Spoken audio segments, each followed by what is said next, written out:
Um, just give me a second. Hold up. I think I chose. Yeah, this is the one I was after. I wanted to show you. Ah, all right. This. If you see the guns in the game, I made this about 2 years ago. As a joke. So don't get butthurt. If you do get butthurt, oh well. I don't know what to tell you. I have a knife.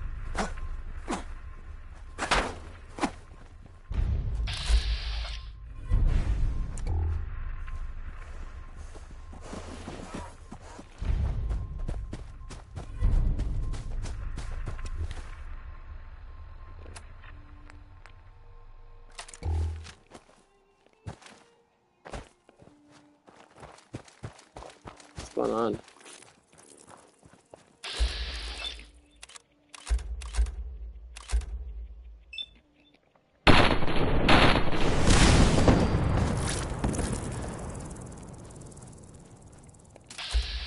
I already killed it. Kind of overkill, but well.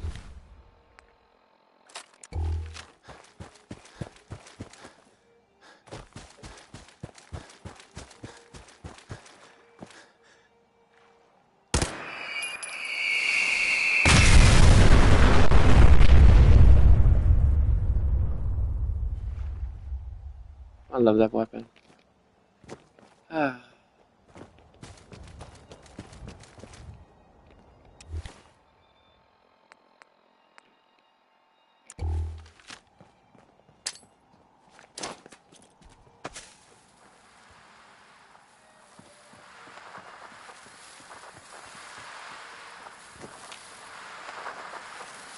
Oh my gosh! Sure, sure. Just keep your shirt on. Alright, yeah. Hold up. I'll show. I want to show you guys something. So, um, where is it? Because I'm gonna go back to my other save, but this world I've. This is the world I got platinum in. Let's just say that. And I want to start from scratch again. Why? Because.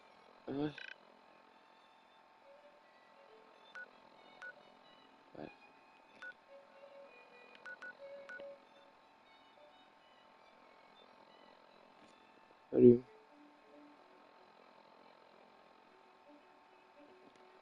I don't think it's the right world, guys. Hold up. Because I have two different ones that say my name on it. But hold up.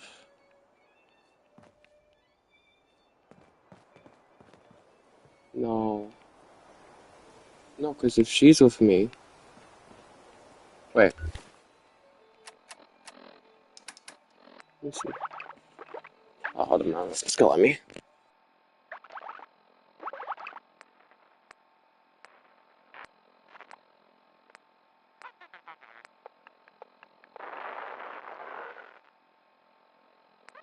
It's 9 p.m. Nothing to report. Stay safe, people.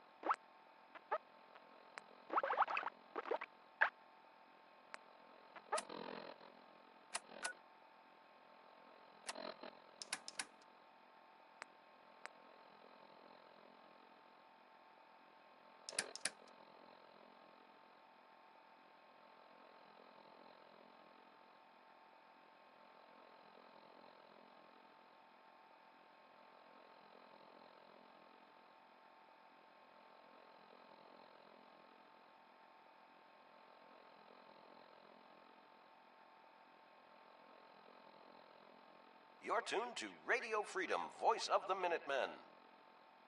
Nothing to report. Stay safe out there, everyone.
This is Radio Freedom.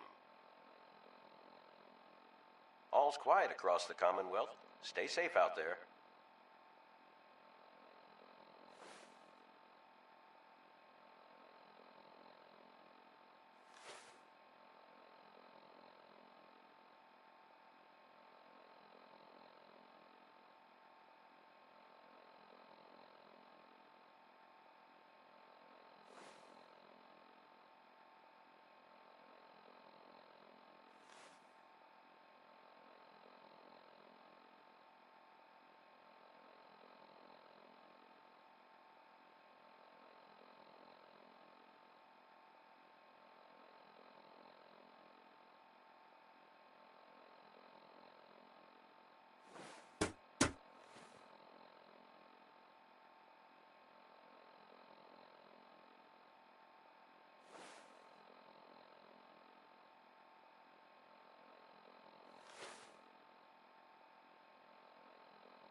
This is Radio Freedom, broadcasting all day, all across the Commonwealth.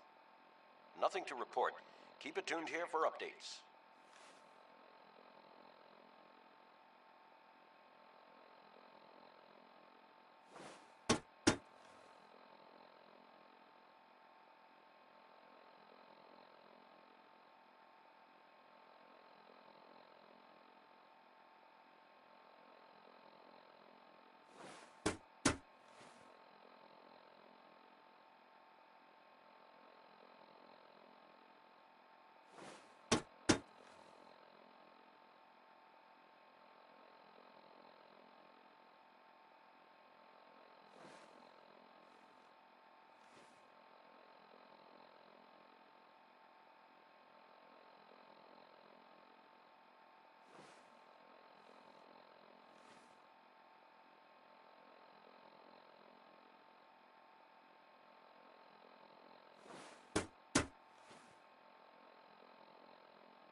This is Radio Freedom, broadcasting all day, all across the Commonwealth. All quiet here. Stay tuned for Minutemen alerts.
You're tuned to Radio Freedom. Nothing new to report. Keep it tuned here for Minutemen alerts. All quiet, which is how we like it. Stay safe out there, people.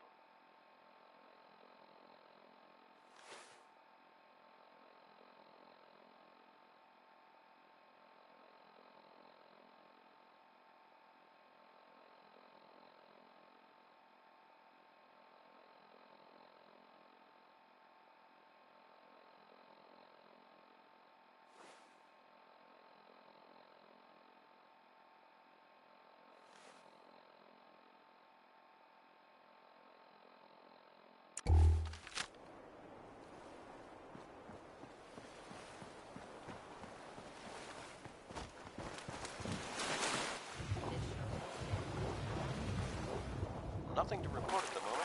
Stay tuned for updates.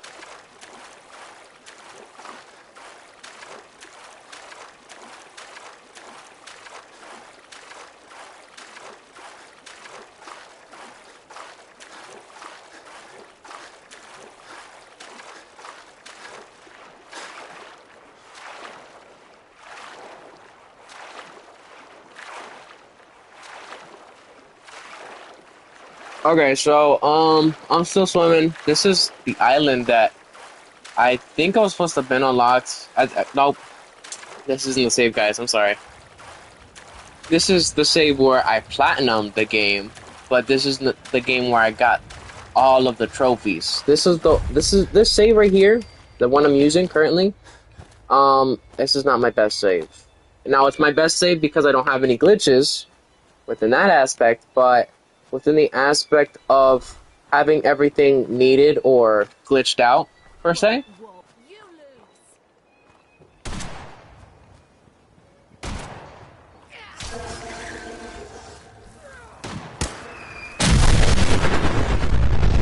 lose. I'm sorry. I still happen to how do I say this? Not comprehend the fact that I have nukes that I can't just shoot like a gun. This is a glitched gun, by the way. Great. Okay. Wonderful. I was swimming. I also have a skill right now. Now, Stay tuned for you don't see it, but I do have a skill currently right now that lets me be able to swim within the water without taking any sort of radiation.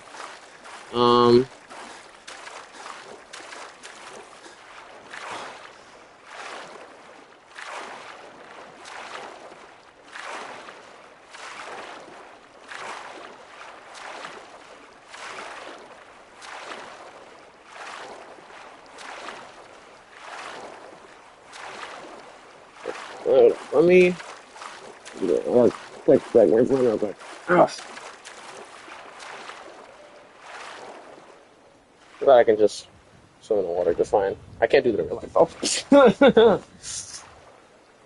But, I'll show you my quote-unquote racist thing. I'm gonna call it the racist thing. That's it.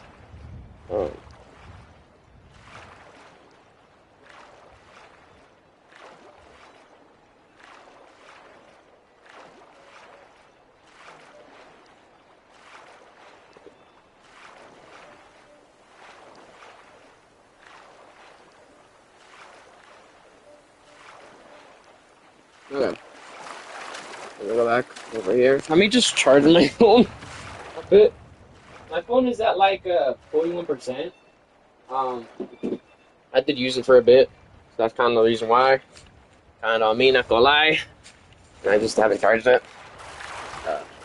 Coming back from school. Okay, so Spectacle Island. I love this place because of how large the island is, so I can just put tons of stuff on it.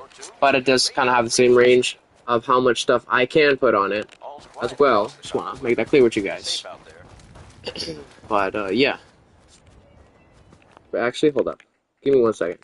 I got an idea. I have tons of. That's not normal. We're gonna put it on.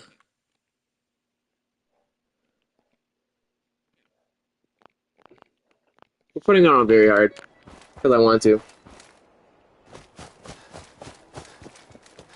Because you know the enemies have like larger health, I think, and I kind of want to fight larger enemies. Ooh, a metal bucket. Yeah, it's been such a long time since I've been on this island.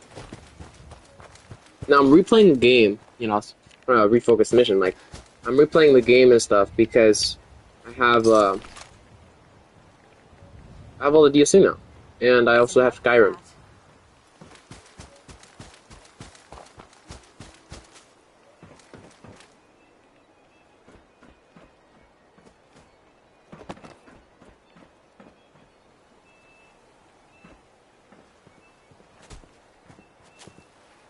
Kind of scared the shit out of me. Oh my gosh. Oh my gosh.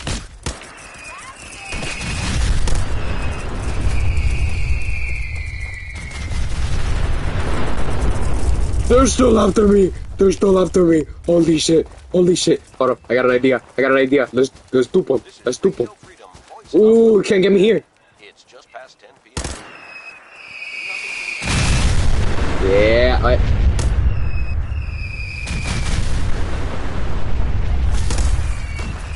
Holy shit! Stay away from me! Holy moly! I kinda regret doing this. Shit. Shit, okay. No. Shit. This one. No. Yeah, there we go. I have 13 shells. Shit. Oh shit! Oh shit! Oh my gosh!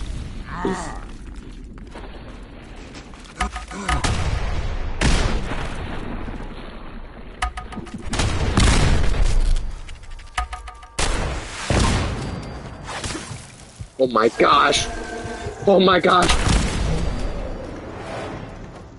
This is why I don't play games on very hard mode. Even though I have been playing this game for years now, I still am unable to properly use my weapons.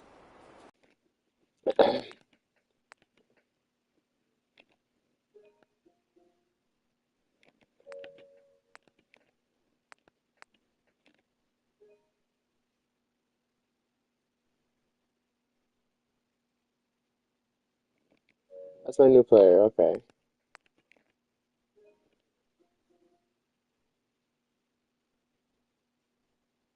Oh, 111, Commonwealth. I hope I still have my save in here.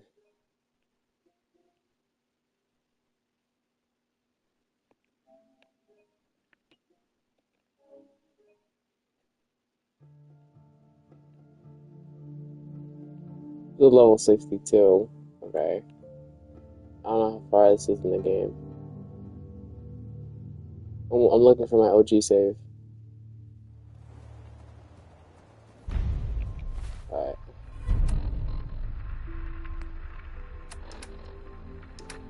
Ooh. Let's see. So OG save? No, it's not. This isn't the right save. Hold up. We'll find it, guys. Come on.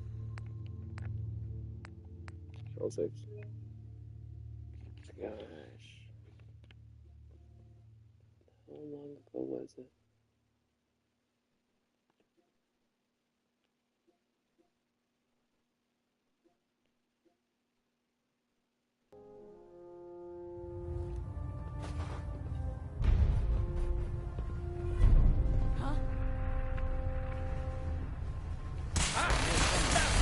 Oh my gosh!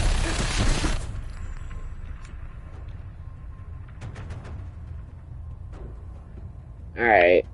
So it's definitely not that safe.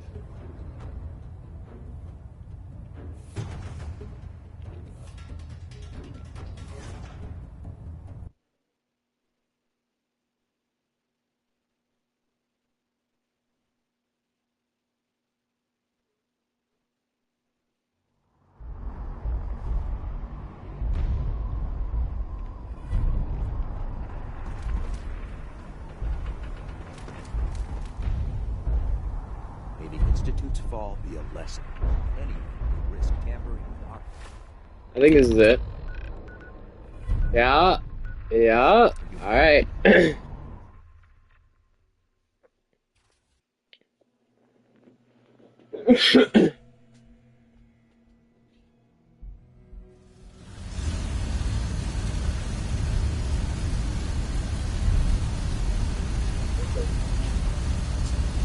Well, $70. Let's see how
32.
Sounds like Ellie needs to talk to her. We should head back to the office next chance we get.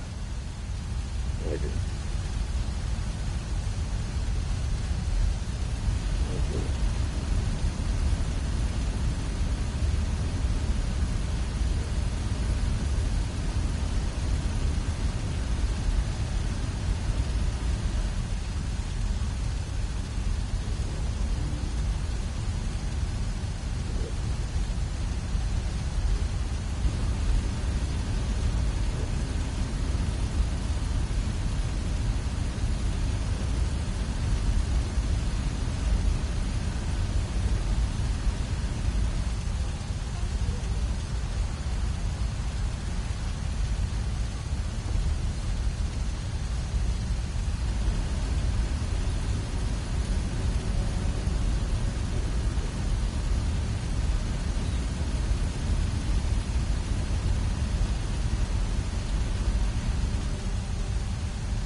Okay.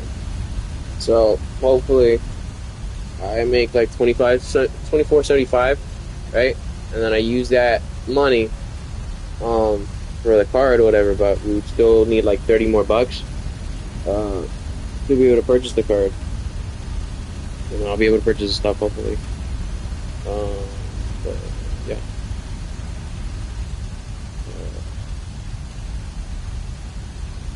30.7.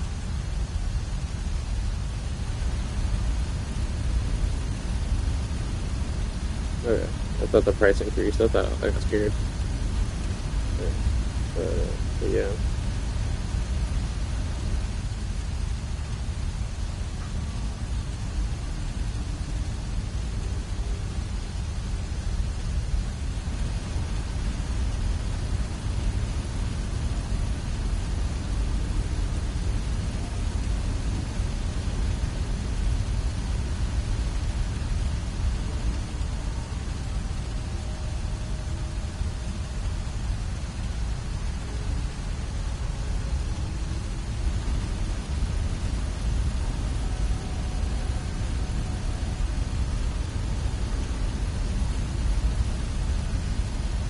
I've been told there's Valentine detective Okay.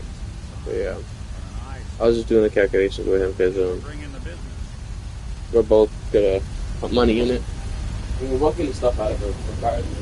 The reason why I did that more is because of our stuff included with it, so it's my friends and mine, you know. So I took some of the stuff that I wanted to get in the cart to make it cheaper, and we got it down to like a lot. It was like, because originally I think the original price was like 190 bucks basically that we had to pay. Now I got it to like 140 basically. But yeah, this is the island, the Spectacle Island. This is the world I was working in. That was glitched, which is why I had to create another save. Now the main glitch is that I can't do two things. Now, I know you're like, why do you have so many generators? I got extra resources because of the glitch I had. That's one. And two, yeah, I just have lots of generators. The island has tons of stuff. Let's just take that. And, okay. So, yeah. Yeah, and they're like, why are they all called Meeple Cats? Not something you would hear from a streamer at all. I did it as a joke, and I am a D1 hater of not black people, but of the Brotherhood. Now, my example A for this. Oh, never mind. That's not what I'm talking about. I captured that because out of respect for the railroad. Alright. I got Vault-Tec stuff, Vault jumpsuits, and this is all the Brotherhood of Steel. From power armor to armor for scribes too. And I got the Brotherhood of Steel Holotex. I snatched all of that.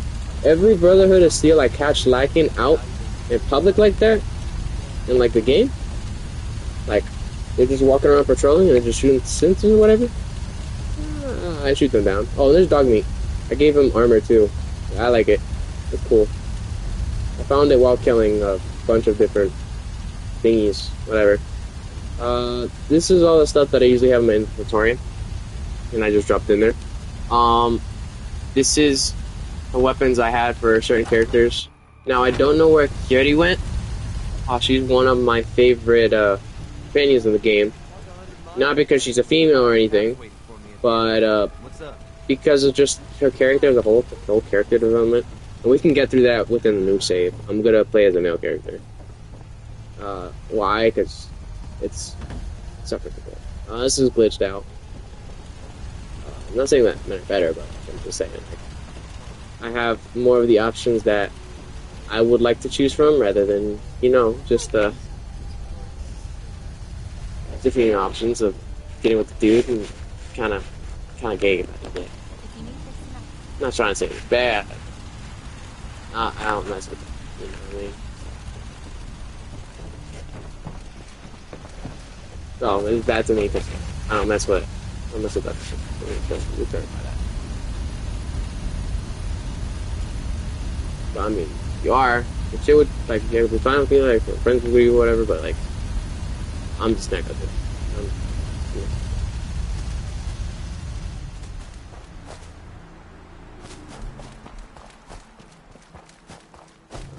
Anyways, it's my plasma gun. Pretty strong. Oh wait, I have lots of ammunition. I bought tons of ammunition. Hold up. I can probably show you because this whole island. This is where I got all the guns I needed, all the mods I needed. This is the island. These are just stands.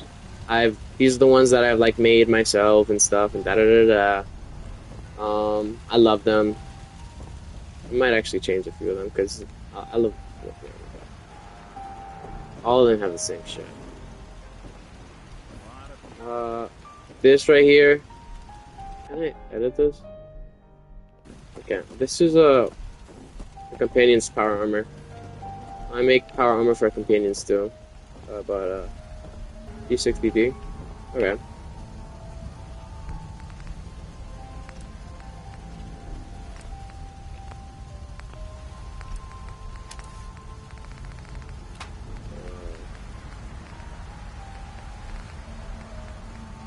Right there. I don't have Nuke World. Okay, so we're gonna go back. We're gonna start a save. I think this is it. Yeah, I think this is a save. No, this is not our save. This is not our save. I'm trying to.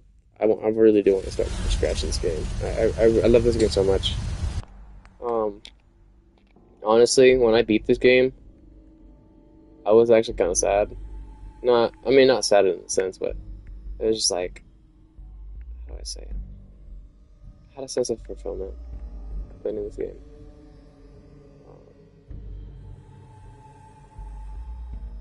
You know, this game is really fun. I would recommend this game to like anyone really. If you like zombie games that are open world or anything like that, this is the type of game. Shit.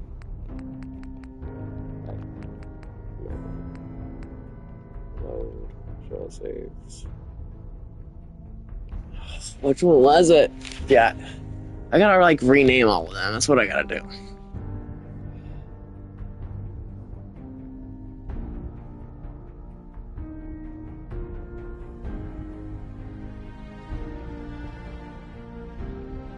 '23, 2023, 2023.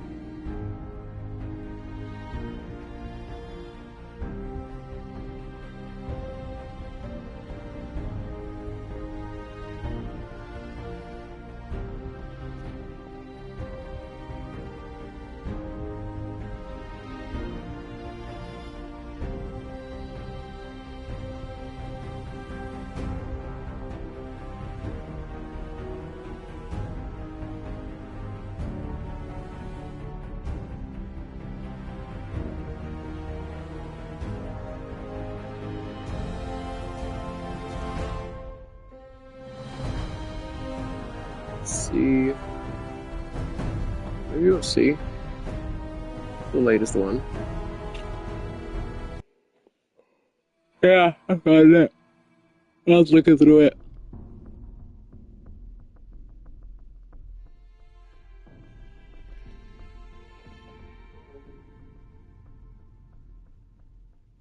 But yeah, I just wanted to show you guys. I do want to get all the trophies for this game too. All right,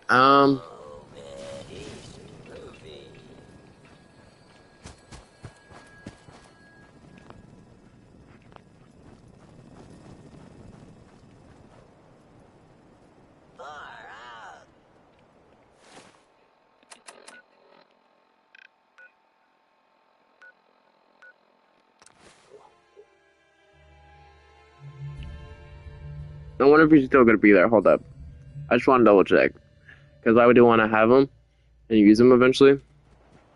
I bought the deluxe edition, so I already said this before. I'm gonna repeat myself again with this. I bought the deluxe edition, guys. All right, and it includes all the add-ons necessary for this game that comes with the game. Because I bought it instead of just the base game. I hope he's still here. I hope he's still here. I hope he's still here. I hope he's still here.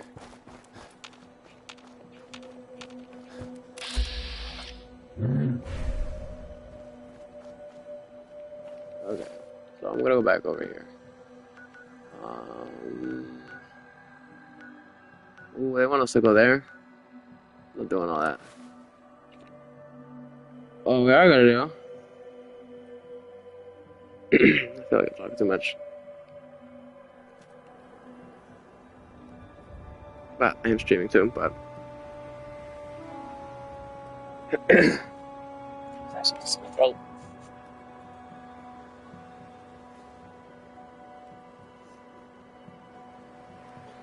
I feel like mucus in my throat. Probably because of the way I'm talking. Now, I want to state this. Now, I don't like starting over from scratch. That's one thing I want to tell you. When watching a movie or anything like that, I don't like rewatching stuff because you were gone, whatever. Yeah, I can pause it. I'm not gonna rewatch it unless I enjoy it. Enjoy the movie. Now, with certain games, I don't like replaying. I like replaying Cyberpunk. I did that 3 or 4 or 5 times. Did I beat the story? Of course not. I just beat all the side quests and all the side missions. Made myself was so overpowered that I could beat anyone. And then they came up with updates. And I got pissed. So we are gonna keep going. We're gonna go around this town because I want to do the main story.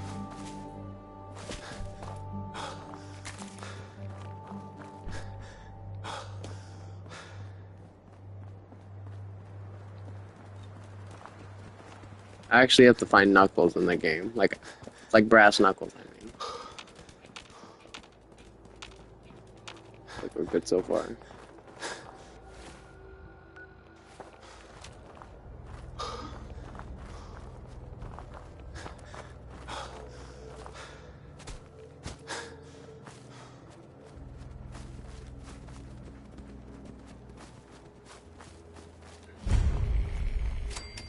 There we go.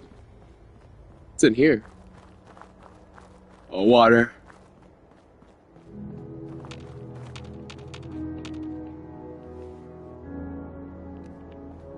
We gotta keep walking forward.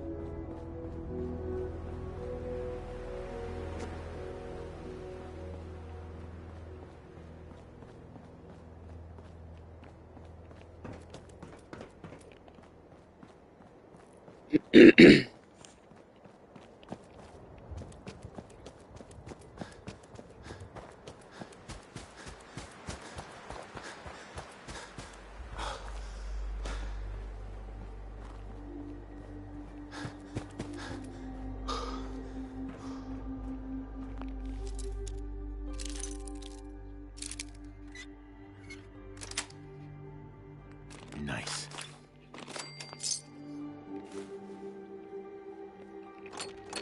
I just remember to take everything. I'm gonna make sure to do that. Got a message. I'll let them know. Looks like a Snapchat. No. Dude, that was a while back.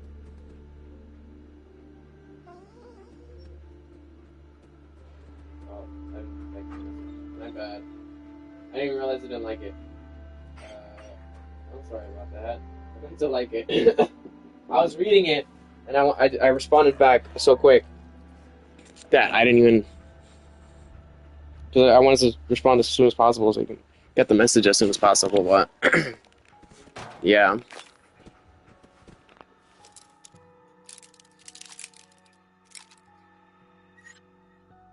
Hopefully this works. Oh. Okay.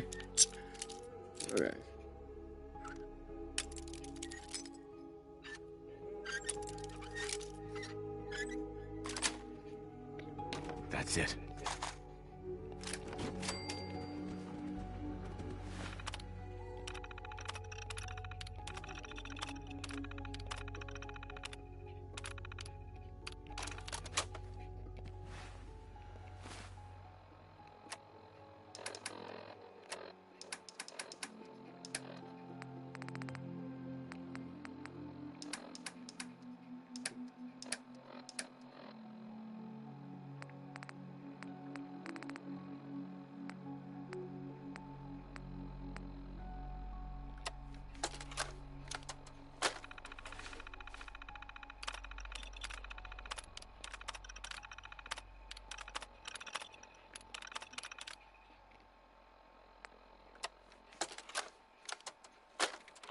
I want you to listen to me as a brother here.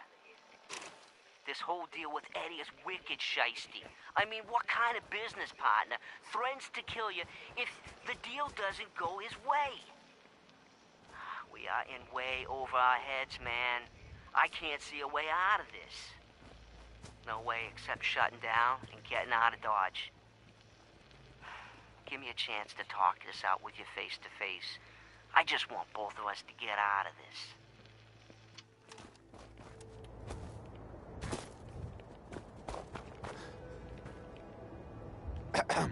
Looking to earn some caps? I could use a hand here if you're all done gawking, you know.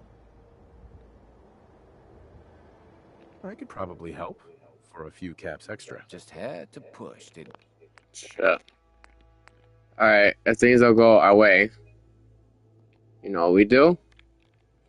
We go back and we gotta wait. What do you think we gotta do?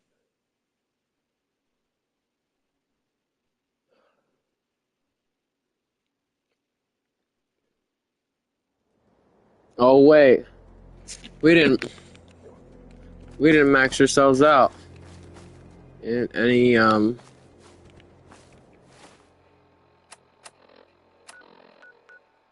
stamina points. Okay. Just gotta go over there real quick. No. Oh, I gotta think of some way to do that.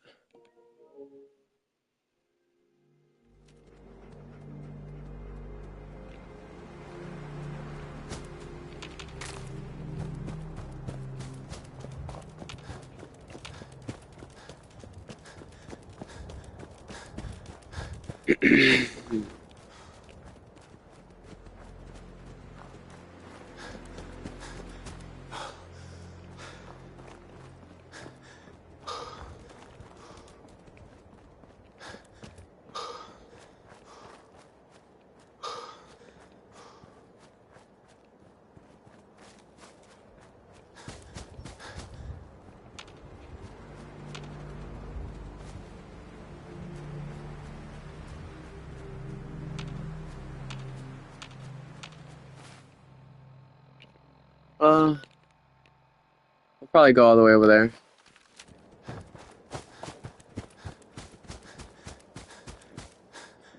Ah, great.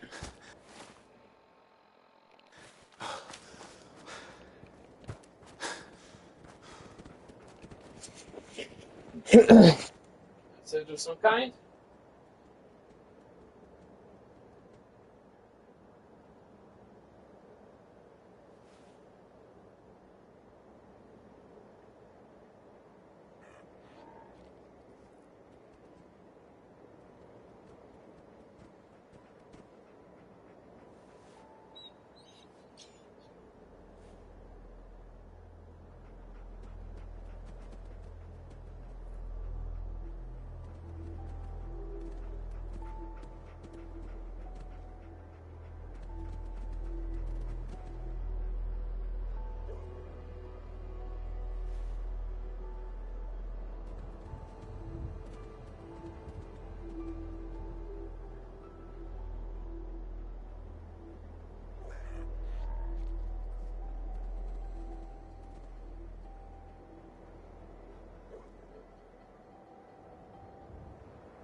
I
don't even know what we talking about in chat no more. I meant to text him about like the orders and shit, and now we're just fooling around.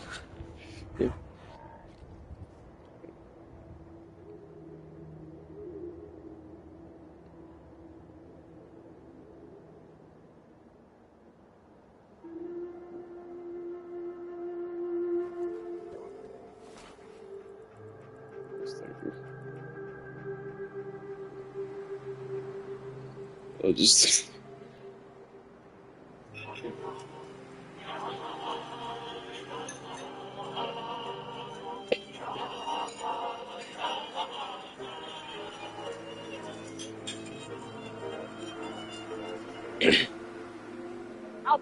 This is what power meter. Okay, it's gonna all. What is this before your eyes? This is a plastic interfuel reactor. This is my Mark 4.5 vacuum microwave pyrolysis reactor. That's where I said vacuum.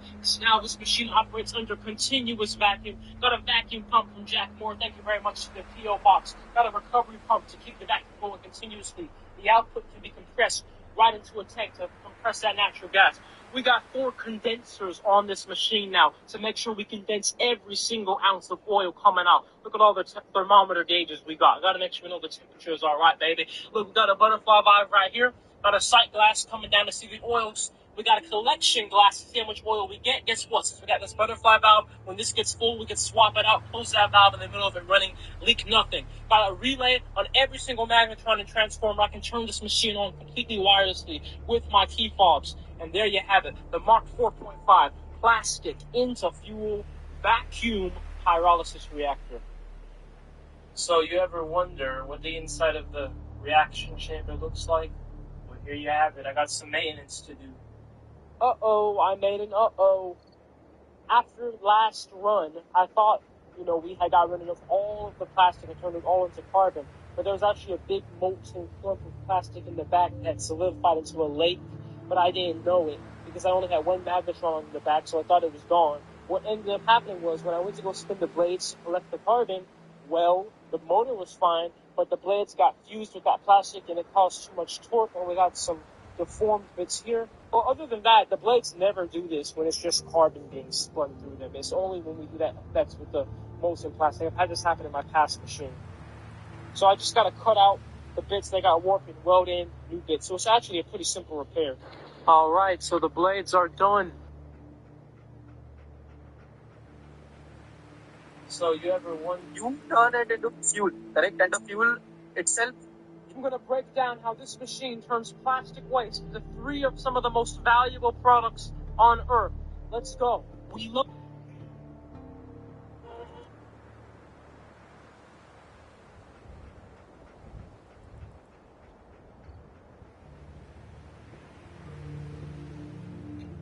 You were made from plastic waste with this machine right here. Let's get it. Look at all of those vapors and oils coming from plastic waste. The amount of oil right now from this plastic waste is absolutely bonkers. Look at all that oil coming down.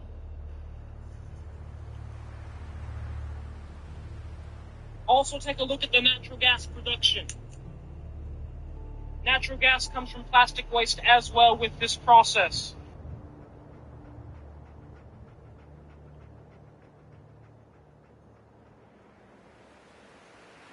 Let's be real. This guy's making straight carbon. Is not trash. Is energy. Once again, this is from plastic waste. Look at it. Beautiful red color as is. Unrefined, unclean. Let's do it. Turning plastic waste into energy. Right here. Period. Nature Jab. Take a look at what I have. So I've been doing a lot of filter. Hi, that Tristan. This is why you never paint a turtle shell. Yeah, guys, you should never paint turtle shells. And this is something I'm sure most people don't know is very harmful to the turtle. Because as you can see, these cute little baby turtles end up looking like this when they get older. So for context, I came across this video on my For You page, and it made me want to do some research as to why this happens. And you know, when you see these baby turtles for sale, a lot of times you'll see them in souvenir shops. But the reason this is so harmful to turtles is because turtles actually use their shell to absorb sunlight. Most people might not know this, because turtles actually use their shell to absorb sunlight. Most people might not know this, but turtle shells are not dead. They are actually a living organ that's a part of the turtle's body. And through the sunlight, the turtle's shells actually gives them vitamin D that it desperately needs. And painting a turtle shell actually blocks this sunlight, and it does not allow them to absorb any vitamin D. And this leads turtles to getting a very harmful bone disease. So yeah, guys, you should definitely never paint a turtle shell.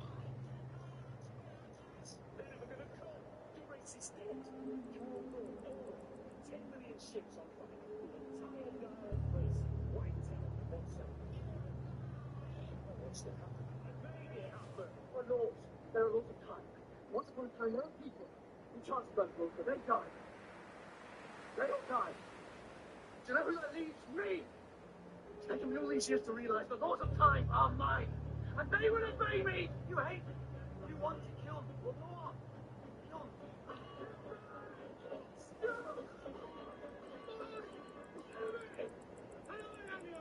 Save Clara, and you will do it now, or I will bring hell on you for the rest of the time. You've read the stories. You know who I am. And in all of that time, there should be anything to stop the fury of the time.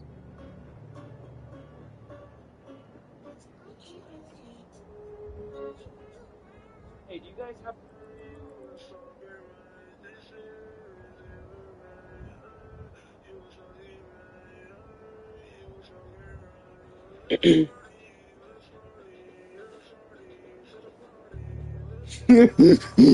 He looks so funny.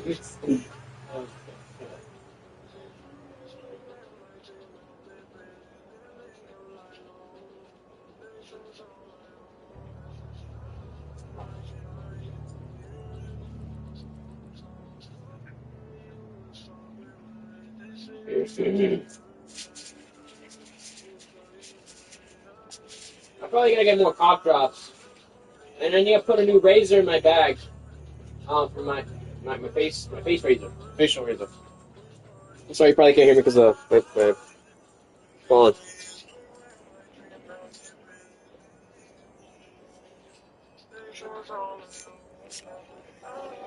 Come on!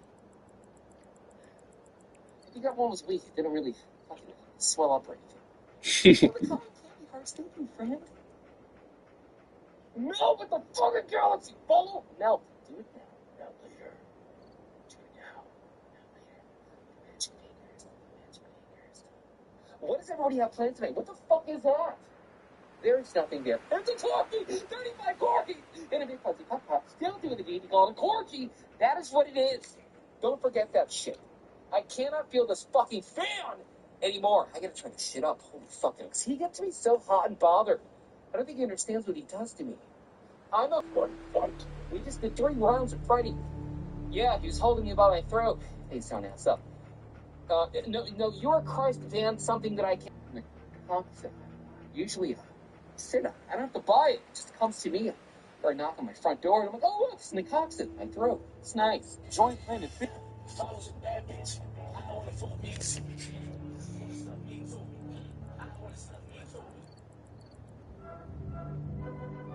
Pounce on that shit, king. Pounce on that shit, king. Pounce on that shit, king. Pounce on that shit, king. I know why Chinese cars aren't sold in America. Because they would dominate. This is the Yangwang U8. It's the luxury arm of BYD. You get LiDAR sensors here, more LiDAR up there. In the front, your main headlights are here, but at night... Ooh, damn, those lights. You get one electric motor on each wheel, and combined it makes 1,180 horsepower. And if you need to do a quick U-turn, watch this. What? My charge port is here, and when I open it, this will tell me my charge level. But on this side, put in gas. That powers your turbo 4-cylinder generator. This doesn't power the car, it just makes electricity for those motors. On a full charge and a full tank of gas, this can do over 600 miles. Inside, you get this panoramic roof that literally has shooting stars, and it can also do this. Ni hao, Yangwang. Hai Tian Trump. Hey! You also get pillows in your headrest. My seats are heated, ventilated, and massaging. I get a passenger screen, ambient lighting underneath, more ambient lighting up here, and this curved display that works ultra fast. You also get a front rear locker, 50-watt charging pads, a built-in cooler, storage space under here, and what's this? Oh my gosh. File. Oh my gosh. That's fire. You also get this driver display with touch controls, this gorgeous steering wheel, tons of space in the back, a screen here, another one there, a third screen here, and another wireless charging pad. Not only are my back seats heated and ventilated, they can also massage. Even my trunk has leather, wood, and suede. Look how big it is. It Damn. also has hydraulic suspension and can float in water. I know why Chinese cars aren't sold in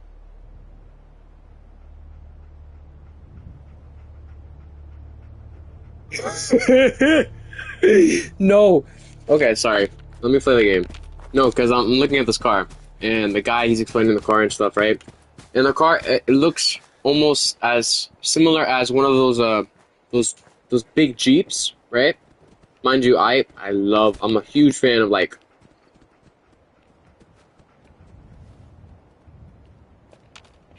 All right, hold up.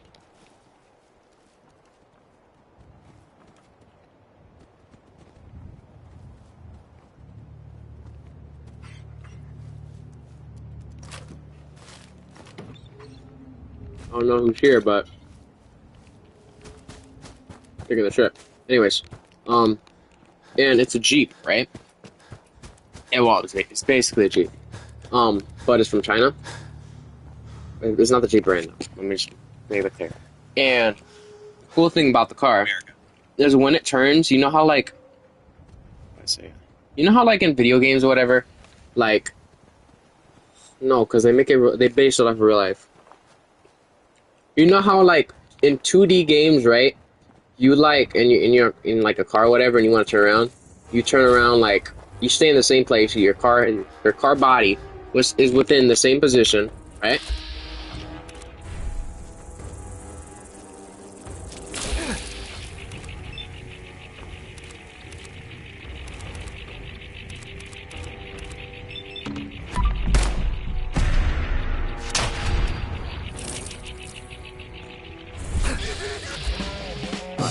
True.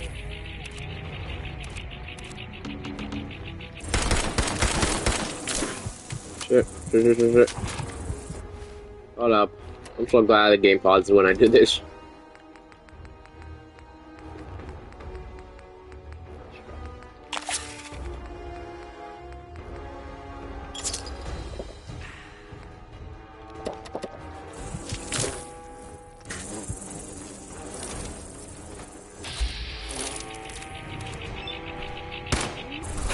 Are you serious?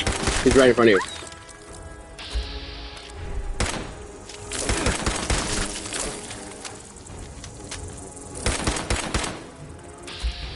Right. You're missing every shot. You're missing every shot. There we go. Alright.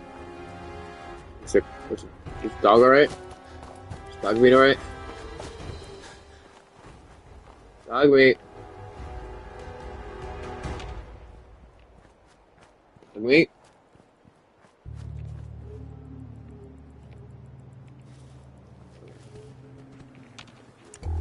Okay, we're gonna just use a flashlight. I can't see shit.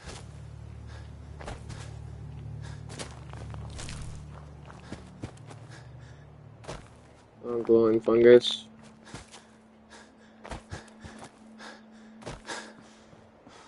Oh, okay, how far are we on the map? Pretty far. We gotta keep walking though. Reason why I want to keep going over here in this area is because we're eventually gonna come over here. And I want to try doing the DLC a little bit earlier rather than the main game, because you know how I be. Side quest first, then we do main game. I've already gotten all the endings. I did Minuteman, Brotherhood of Steel, all that stuff. Oh, here. Here. Where did you find dog meat? Oh, good. It's Tato. Alright. What's that? Oh, it's a fridge. And alright, we'll just take that. Okay, this isn't bad. I like it. It's pretty chill. Whoa! Okay. What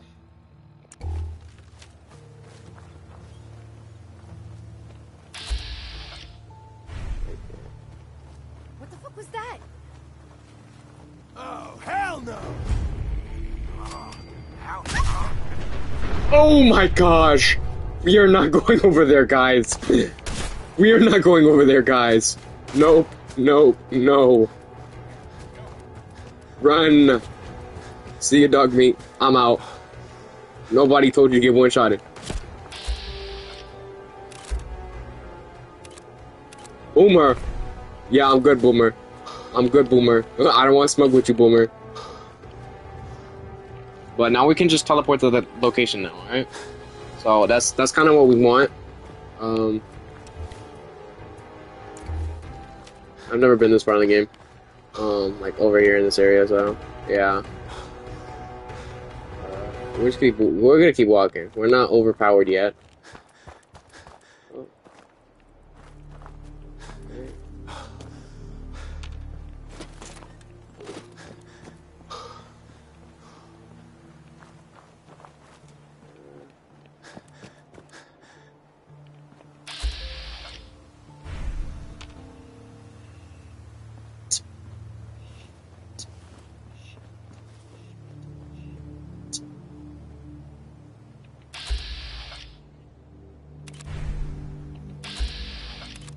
Shoot his arm.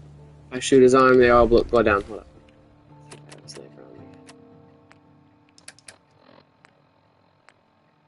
I don't have no ammo for it. Oh, I do have the knuckles for it. I just gotta get the stuff for it as well. Okay. Alright. Let me listen.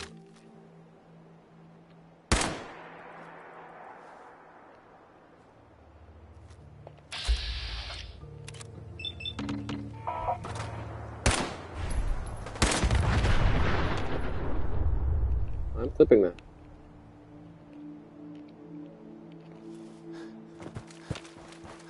You saw how I just killed everybody? With one bullet. I did that. By myself. That was kind of fire, not gonna lie. I didn't even know I could do that.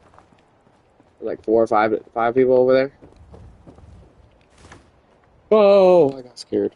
Oh my gosh. Bro, this game gotta stop doing that. That was out of nowhere fast. Alright, at least grab the cup. Alright. It's over there.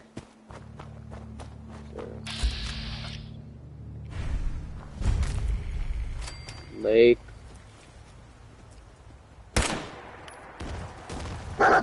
Oh no! No, stay away from me! You better keep walking. Boy, you better keep walking.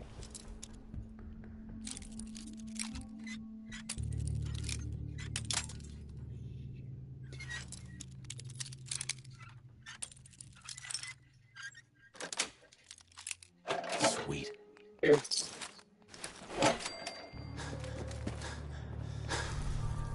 Alright, okay.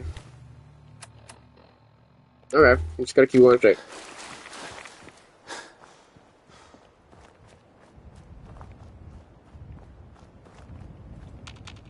Once we, max out our special stats, because, yeah, I'm not doing a normal run, I am doing a glitched run.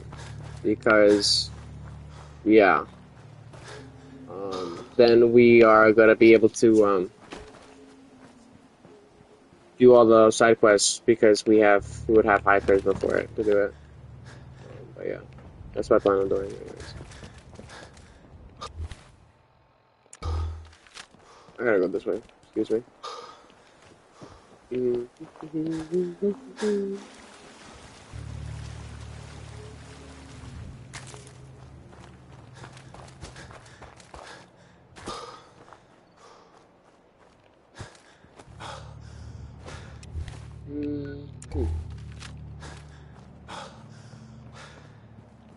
Let's go this way.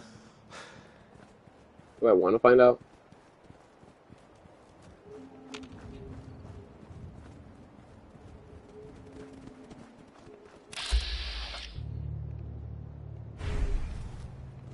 It's a feral ghoul. We gotta be careful.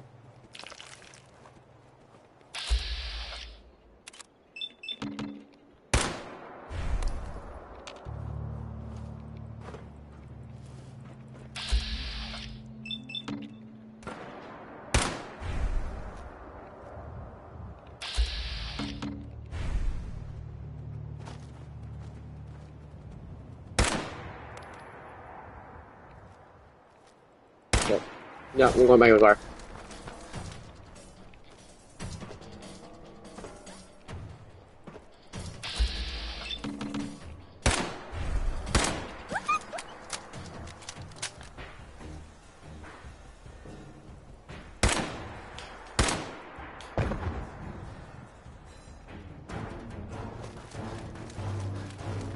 I got the dog right. Over here.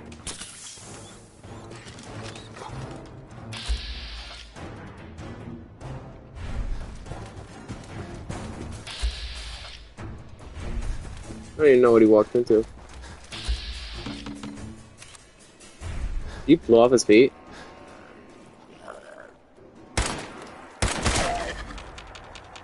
Oh, we got some of the stuff.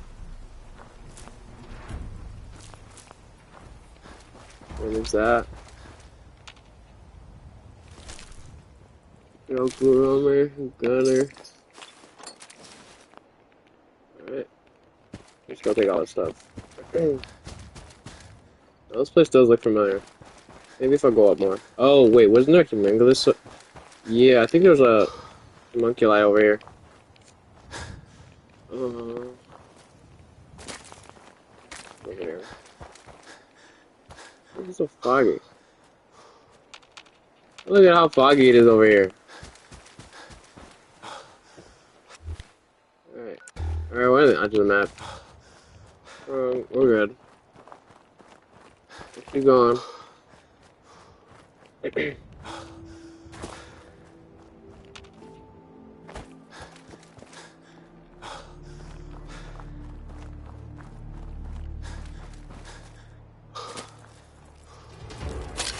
Whoa! Whoa! Shit! Holy frick! I'm dead. Hold up. Give me 1 second. It's a rad scorpion. It's a rad scorpion. Okay. I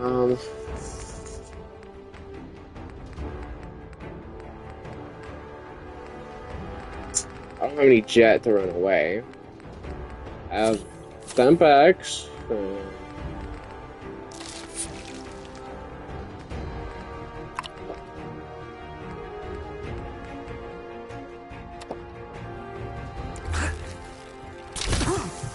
Dude, I'm out.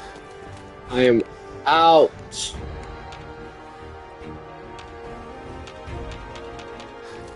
Anyway. Whoa, nope. Nope. I'm out. I'm leaving. No. Oh my gosh. Back it up.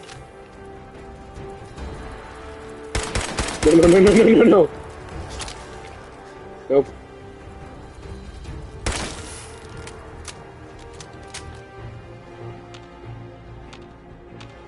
We're gonna go around the entire place. Like, shit! Oh my gosh, they're annoying. Yeah, I'm just gonna run. I gotta run it. They can literally spawn up anywhere. Yep, you see them? They just spawn right next to them. I'm gonna keep walking away.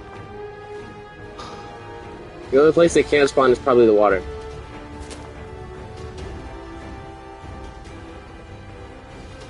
So that's where we're gonna go.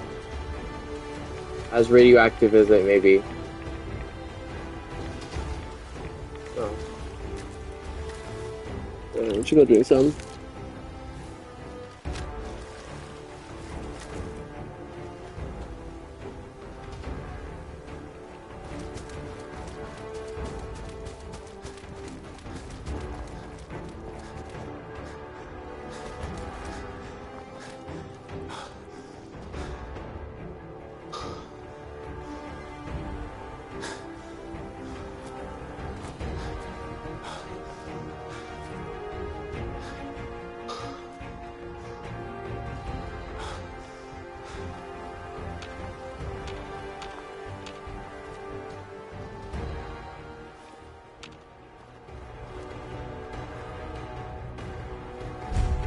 I don't know where I am.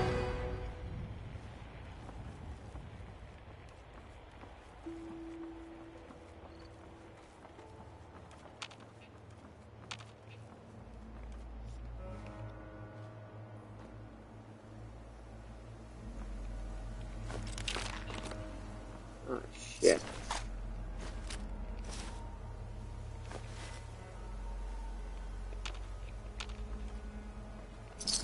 This used to be a settler place.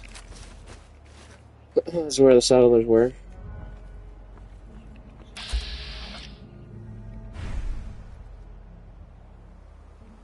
Ready? I've been here before. Now, on the count of 3, we run this way. Ready? 1, 2, 3. I'm gonna tell you fucking dip!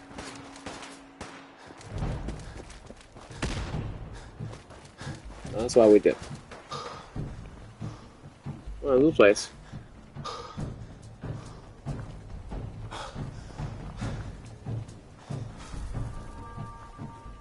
Where are we? State Insane Asylum.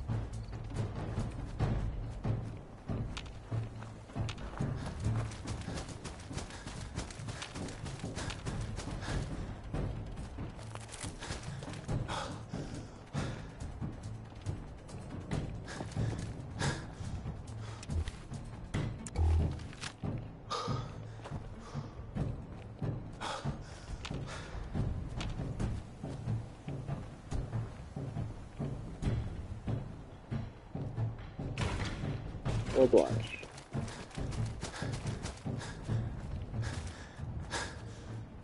Oh great, my controller battery is dead.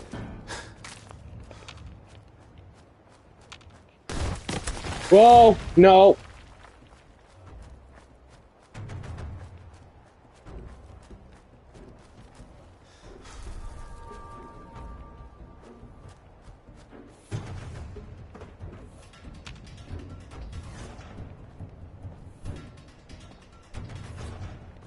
I'm not trying to fight nothing. I'm like literally just level 3.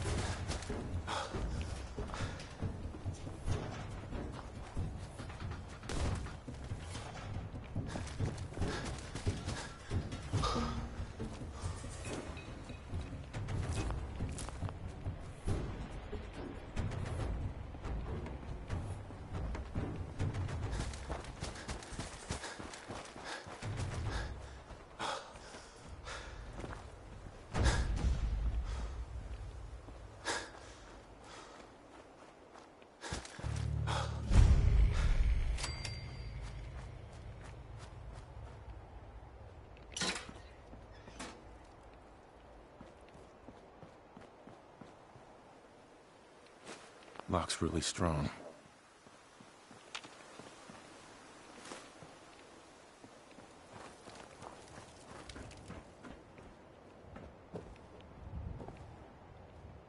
Try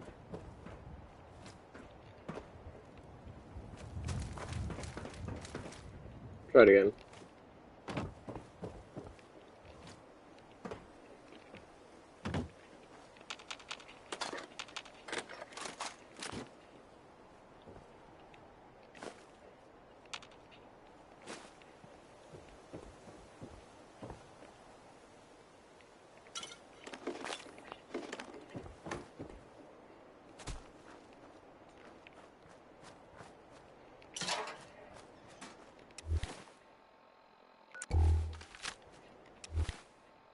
So this way.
I don't see anything yet.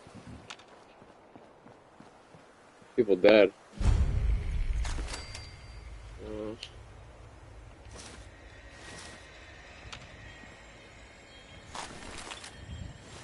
Let's take all this stuff.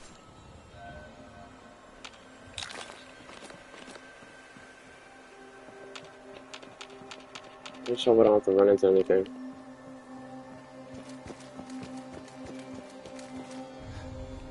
Anyway.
Oh, I gotta go in there.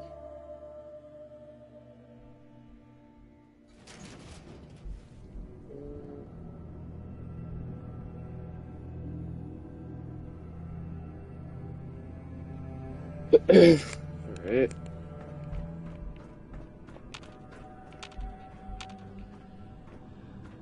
Let me drop some stuff, because I can't be taking all this junk.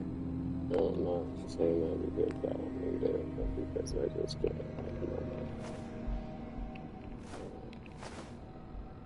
I feel like, I don't think I can right here.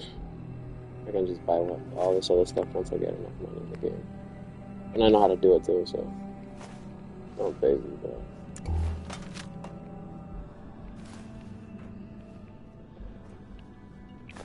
Grab that off this fan. Alright, we're gonna take a. We're gonna take a bucket.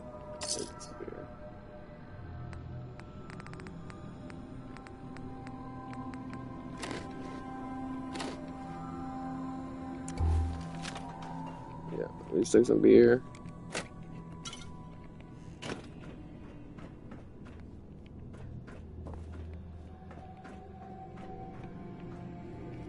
Be dead.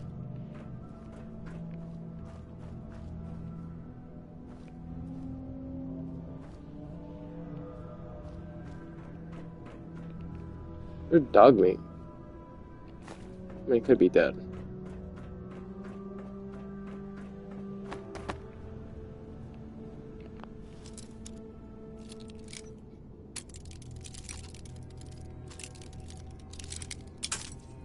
Are you serious? What?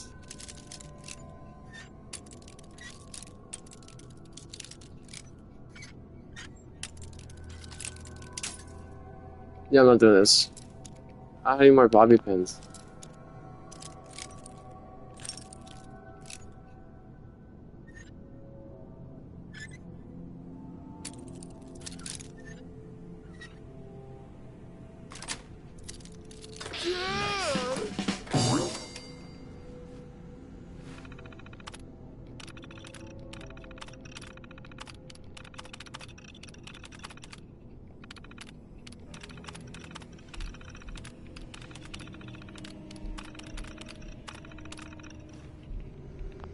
Hold up, let's see.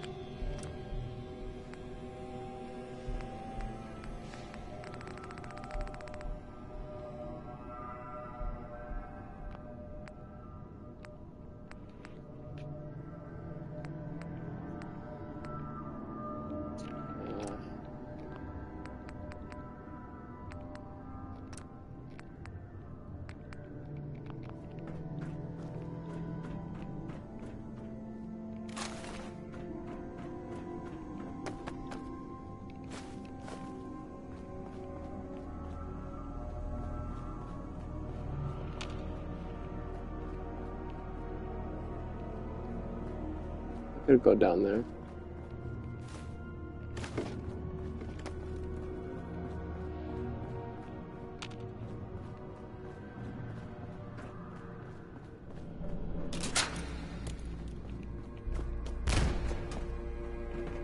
That was close.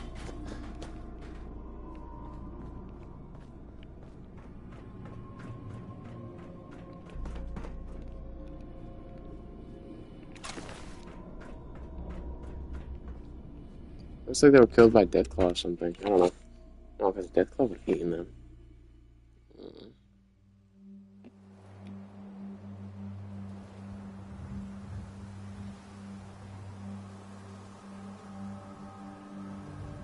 Just give us all the goss on season 2. I wish I could. I don't remember. I'm just kidding. I do remember, but I can't tell you.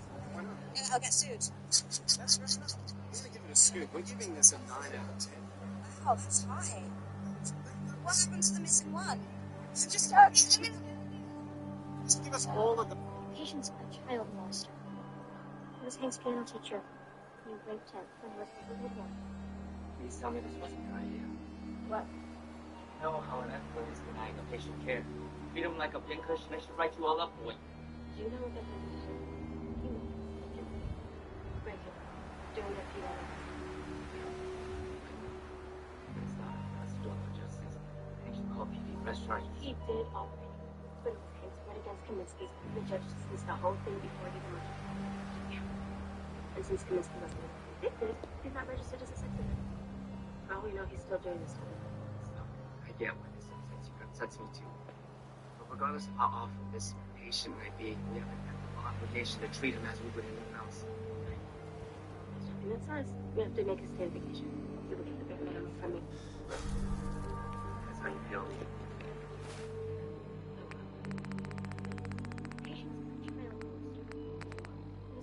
Come on, man. I got a family. What are you doing?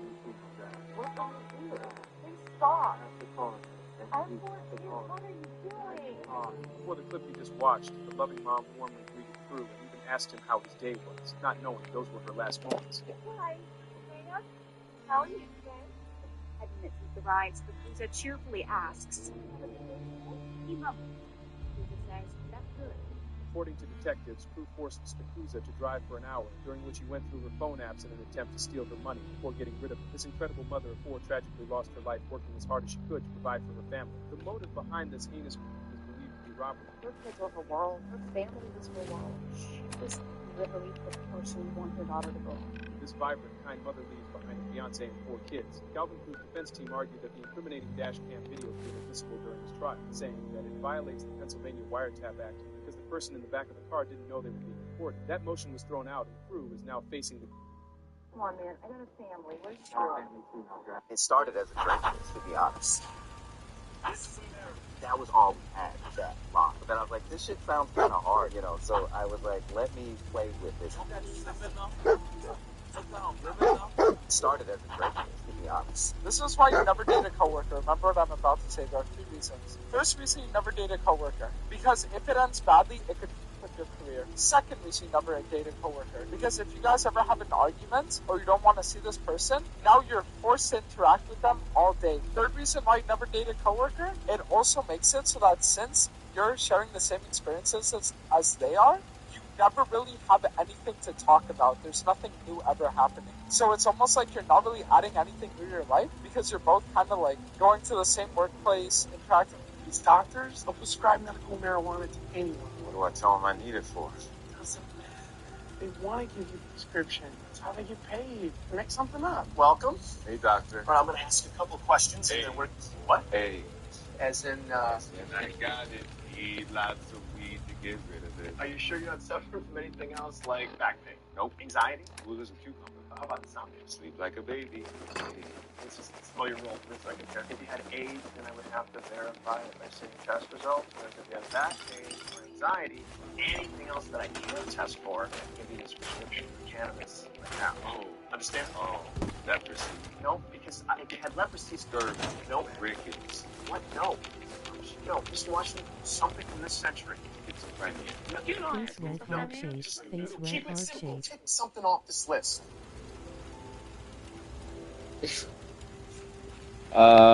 Who's this? Here, head over there.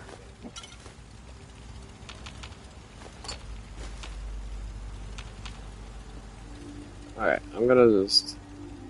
Well, the junk... Junk.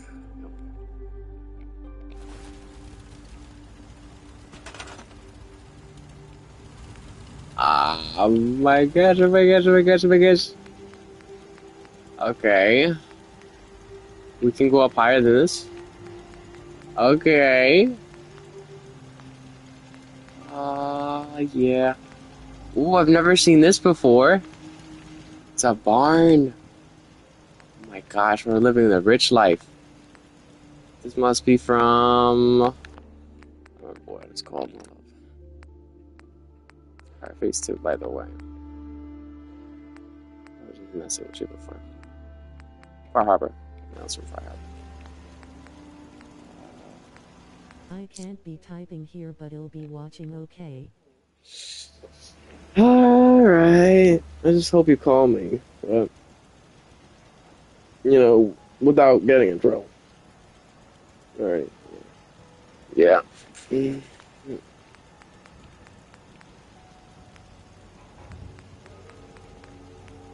Clothing.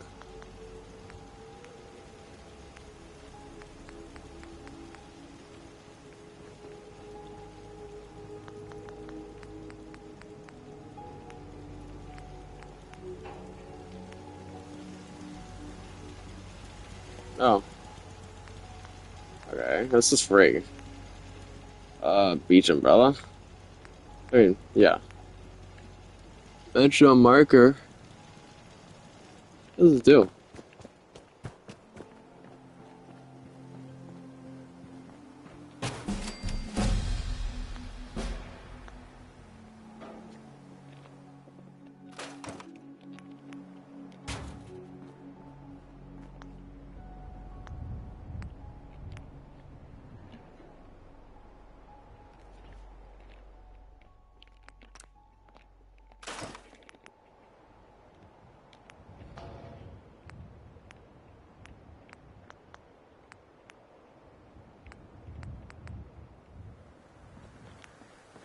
my gosh.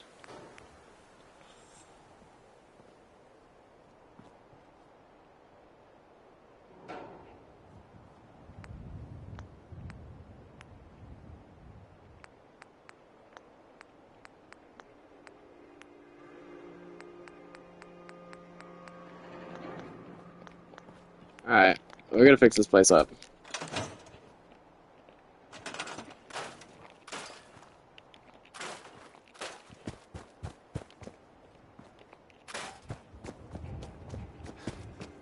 We gotta go in every house. And yeah, that's what we're gonna do.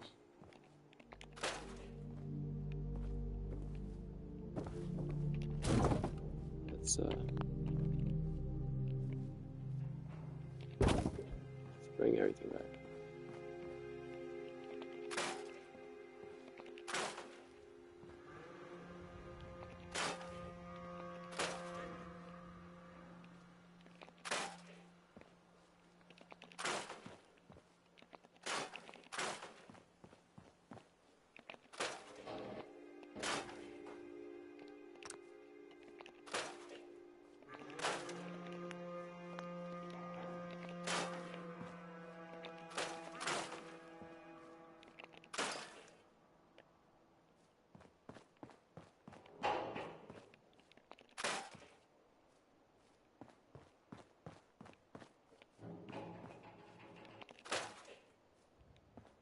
I want this to be the ultimate save.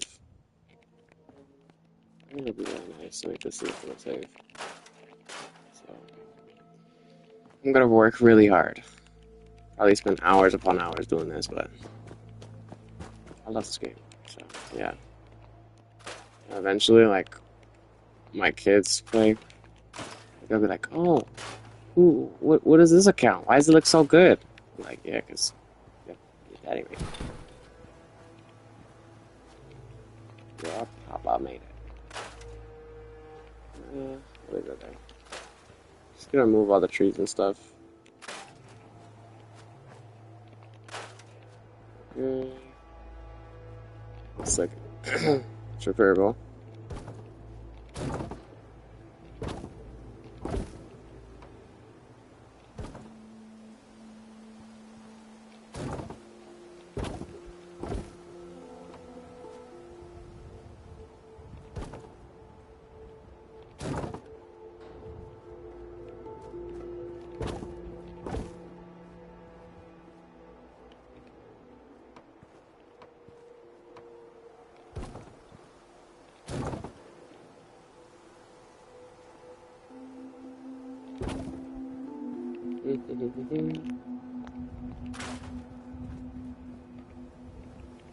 Can I cut this down? Can I cut this down? Nope. Alright. What else over there? Yeah, that makes sense. Alright.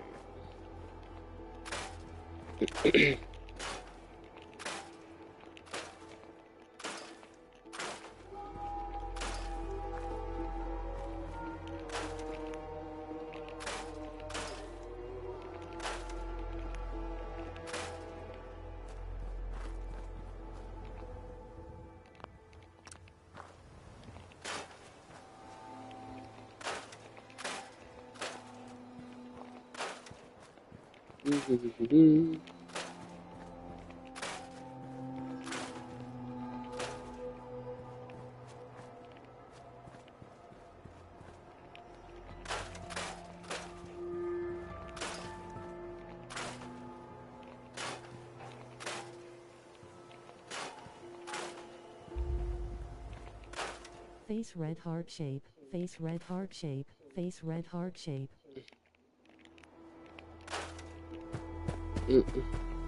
How you doing over there?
Hmm.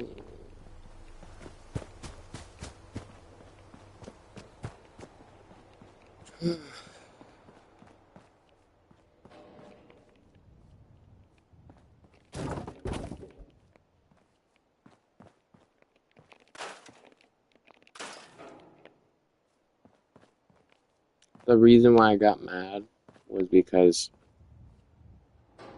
you can let certain things slide, like you have done in the past before, and freeze up because you've told me that's what you do. You freeze up.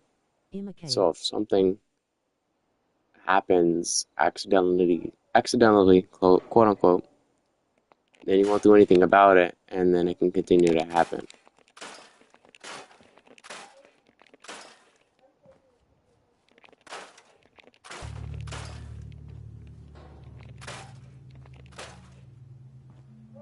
And yeah, he may be, disabled, but that doesn't mean he's not one to think of, stuff like that.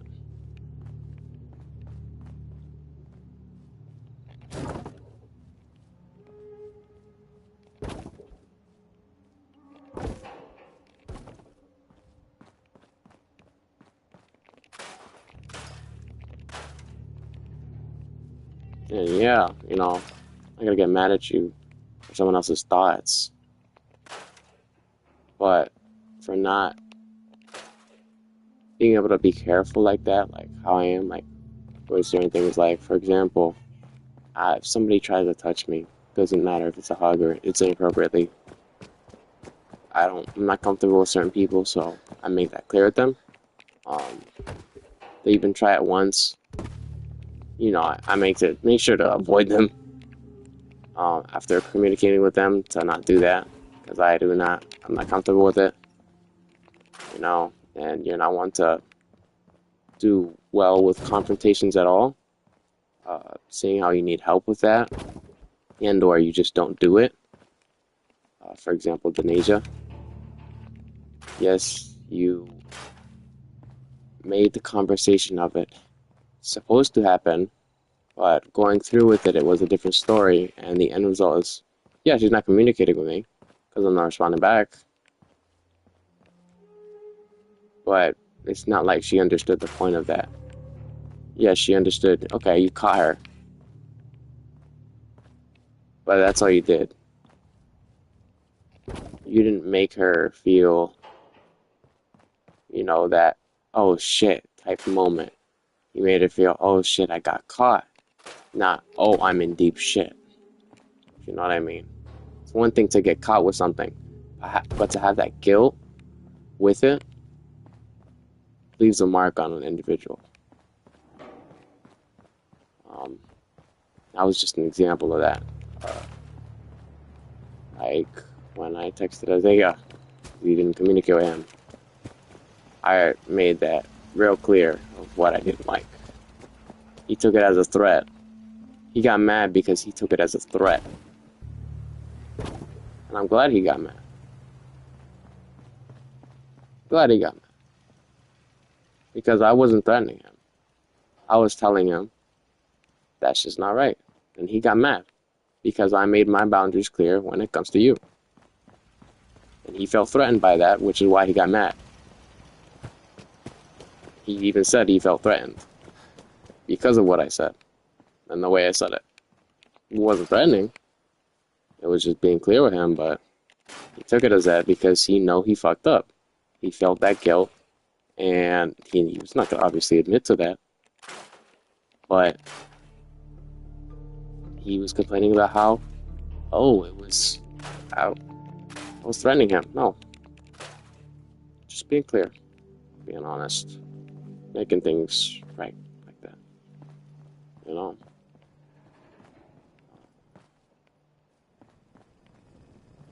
Now, the way I was taught was, it doesn't matter if they have a disability or not. Everyone's your enemy. It doesn't matter how close they are to you. I came up with a rule of 3, like how my mom came up with a rule of 3 when it comes to a relationship. Face red heart shape. I can't be typing here, but I'll be watching. Okay. I was probably tripping all the chat messages, but Heart shape, face red heart shape. I'm okay. I'm okay.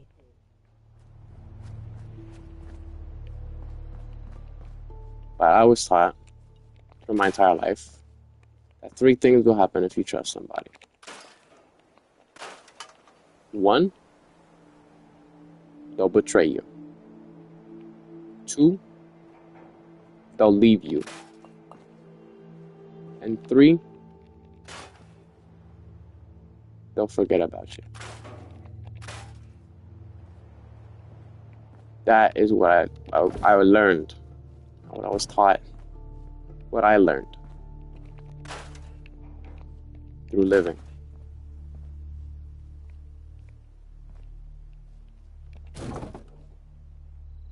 That in trusting somebody, you are either betrayed by them, forgotten by them, or because you trust them, they leave you for good, betraying that trust, leaving you when you need it, when they said they would be there for you. I've stuck by it with every person I speak to. I always have to keep in mind that it doesn't even matter if I speak to them or not. Trust is within every single person around me. Now, that doesn't mean I'm going to trust a homeless person across the street, but that doesn't mean I trust him to some degree. I trust that he's not going to kill me on sight, because that's not an expectation I have. Now, that would be an unrealistic fear, but regardless, everyone has mutual trust for each other as them being morally or ethically sane to do certain things. Now, that doesn't mean people are incapable of doing so because they're unable to do this or that. They can't walk. They can't properly communicate. It doesn't mean shit. Because at the end of the day, they're human. They do human things that every other human can do, but they're just limited to some degrees.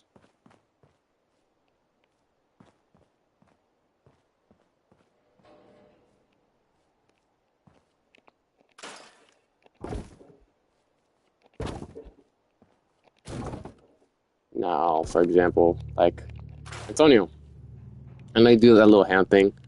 That's all right. I'm fine with that. It's chill. You're not doing anything more, that would be concerning if that was the case. But I know him. That doesn't mean I fully trust him, but I know him. I've known him to some degree. And you do too, obviously. And you guys been doing that before. Well, no, you guys been doing that ever since the whole Bianca and him were together, which is why I let it slide to kind of give him that sense of, because I know he still thinks about it to some degree, about that breaking up. It gives him that sense of like, oh, she's not my friend because she is Bianca's friend. She's my friend because she sees me as me. She doesn't see me as just, okay, because you're friends with Bianca, I'm friends with you. No. We all came from the same classroom. We all got to know each other within our friendships and stuff. And just because they broke up doesn't mean you have to choose one side or the other. That's what he sees it as. That you didn't, just because they split doesn't mean that you start hating him because Bianca hates him.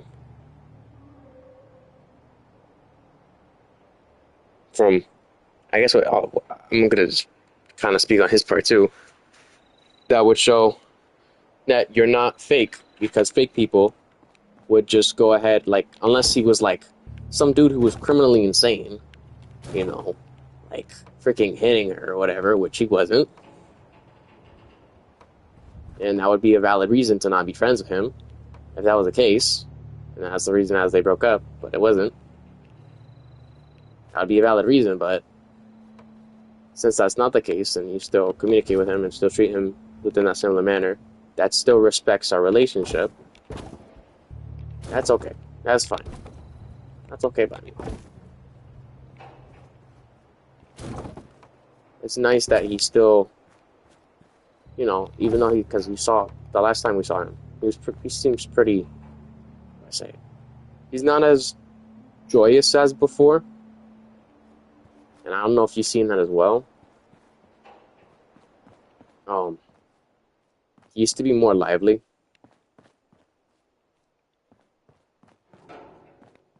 Now, when certain stuff like that, when we communicate with him, it does help to some degree. Now, I'm not saying it helps a lot or makes a huge difference, but it helps. I know he still thinks about it. But, regardless, you know, stuff like that, it's alright. Nothing more, nothing less. Like you guys don't touch because you just wave your fingers in the air. That's it. It's fine. But you know, if it's like an accidental butt slap, accidental quote unquote, that's not accidental. I don't find that shit funny. And for that to even happen, you would have let that happen. You would have been, oh, but I didn't do it, so it's not my fault. No, that just because you didn't do it. I am listening to everything you're saying. I just can't be. You're good. Yeah, you're good. Yeah, that's fine. I know. That's what I'm saying right now, so you can hear me. And if you want to say something, you kind of can. But oh, but he didn't do this or he didn't do that yet. Like, why are you coming up with these scenarios? For example, the food. You know, I've explained this to my boys too. My homeboys understand too. Alistair, Muhammad, all of them understand. You know, I'm gonna give you an example. I asked Muhammad to make me some, was it fufu, right? He said no. I was like, all right. Now, the reason why he said no was because he's gonna make it, right? And that does take time, and that does take resources that he has in order to give to me to make that fufu. Which is why when he does make food, like he did like right before break, winter break, we greatly appreciated it because he made it for us to share. He shared it with us because he made it. Not because it was just like, oh yeah, you know, it's all right. You know, it's still nice that if he gave it to us or whatever, like bought it, you know, I'd still put it to that level to degree. Like, oh, he bought this for me. Yeah, I'll still put it to that degree.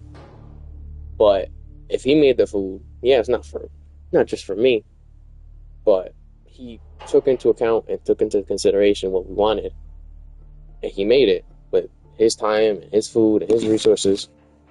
That's special to us. Now, that's not special in the gay sense, but that's special in the sense of, you know, our bro just made food for us.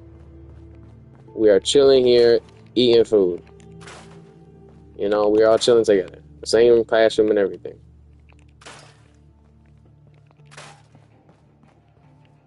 Personally, it was like kind of right before we did the, what was it, that lunch thing, whatever, breakfast or whatever, or the honors. It was nice though, and we were just chilling there eating. We didn't get to go to the honors thingies, but we were chilling there eating, still having some sense of fun, even though we weren't exactly part of that whole shabil, you know. And that's because we were sharing that side of us that isn't necessarily shared out to the public. When you share, you know, my friend Avion, you know her, she's doing this thing where it's an essay. It's about how food brings people together. Now, you know how food brings people together because it can bring a range of people together. The Friendship Kitchen, for example, it brings tons of people together in one place and brings them together from the food. And it doesn't make it totally about God, but giving out to the community while also preaching about God. I'm gonna give you an example of how that food, just me giving the food, making it myself, is important, and why it was so severe and such an act of treason to just even give a piece of it up. I got two examples of mine. There was this king. He lived back in 200. I do not remember his name because it's been such a long time. But he had a jester. When he was younger as a prince, he did meet a lady who he fell in love with. And then he was forcibly married to this princess to unite the two kingdoms together under one rule. Now, he did do something risky with the woman he fell in love with, and he had never seen her again after that, because he was forcibly moved across nations, and he tried everything to find a way to communicate with her. And he loved her dearly. And yeah, he had a concubine. He messed with her now, but she was a nice person to talk to. A really sweet person.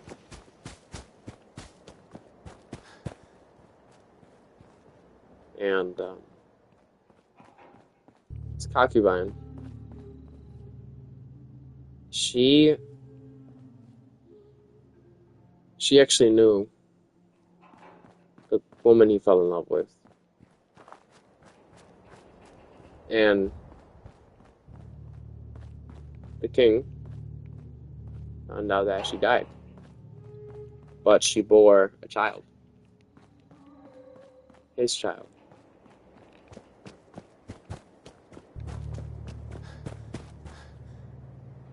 And he didn't know who the kid was. But don't get mad at him for it. He didn't know who the kid was.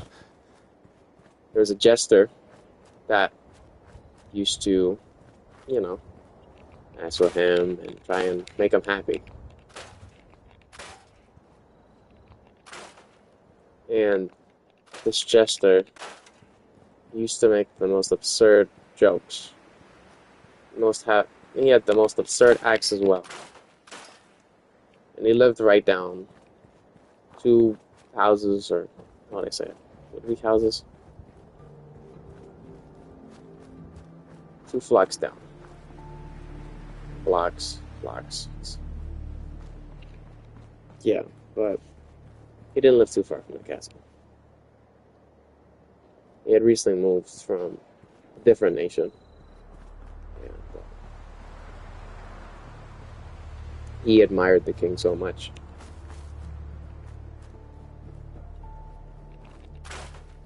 The boy never knew his father. And his mother, she died fairly young, at the prime old age of 22.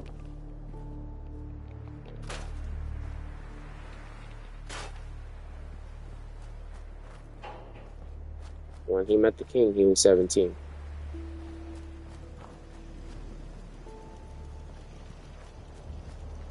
And that was also the same amount of time the king had last seen his love.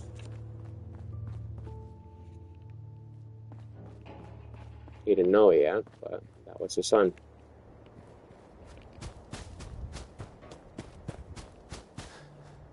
The jester really admired the king. Everything the king touched, he would almost praise it. Praise it like if it was the most valuable thing on the earth.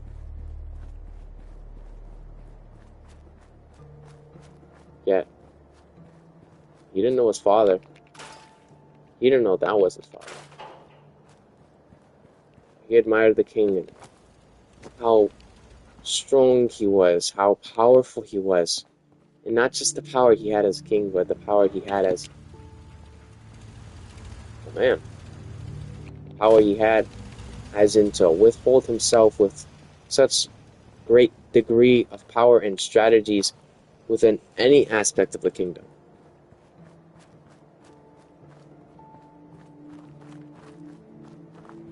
Sometimes the king would eat, and he'd leave food behind because he wasn't too hungry.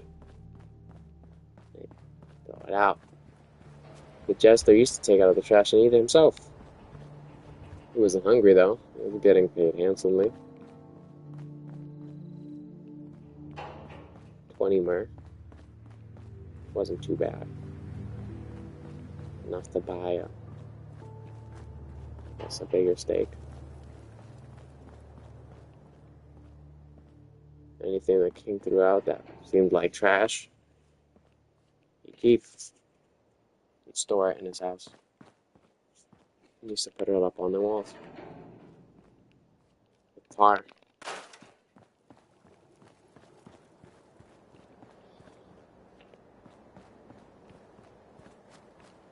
And one day, the king got ill. He was eating less and less every day. There was more and more food.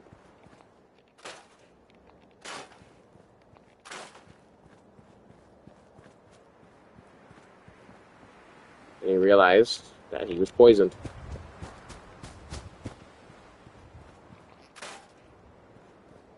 And the jester, being so loyal to the king, sat next to his deathbed every single day.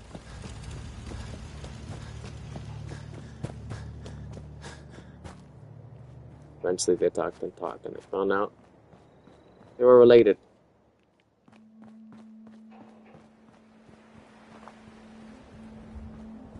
That his mother, named Martha, had lived a nation ago, not too far, the same exact place that the king fell for his love.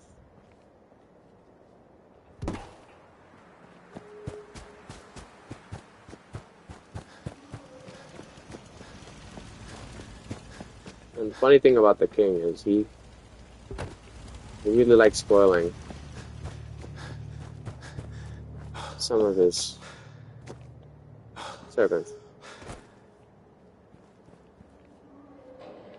He used to see their situations from a distance, of course. And they think, oh, such a miracle, we were blessed in such a way to have suddenly this piece of cash or this piece of food. But they didn't realize who it was from.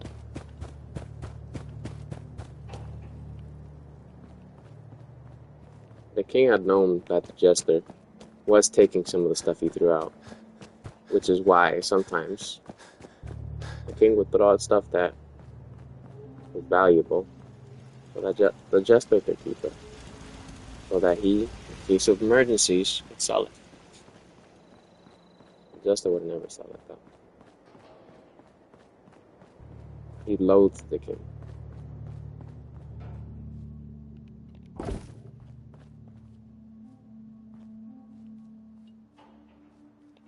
Every single thing he touched, it was like gold to him. So valuable. And when he called all of his servants to his deathside, he told them about all the things he had done. They were all surprised and apologized for even accepting it.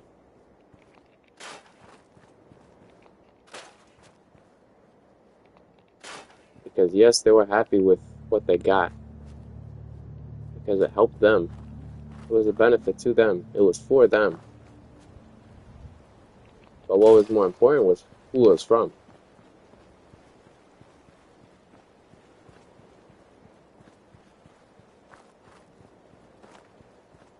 Now, my point being with that is that you don't seem to even recognize, based on what you said, sandwich is just a sandwich unless my DNA is on it. The king, within that same instance, he gave, but they didn't know. But when he said he gave, he wanted to give. It was as if everything being given to them was everything to them because of that level of power.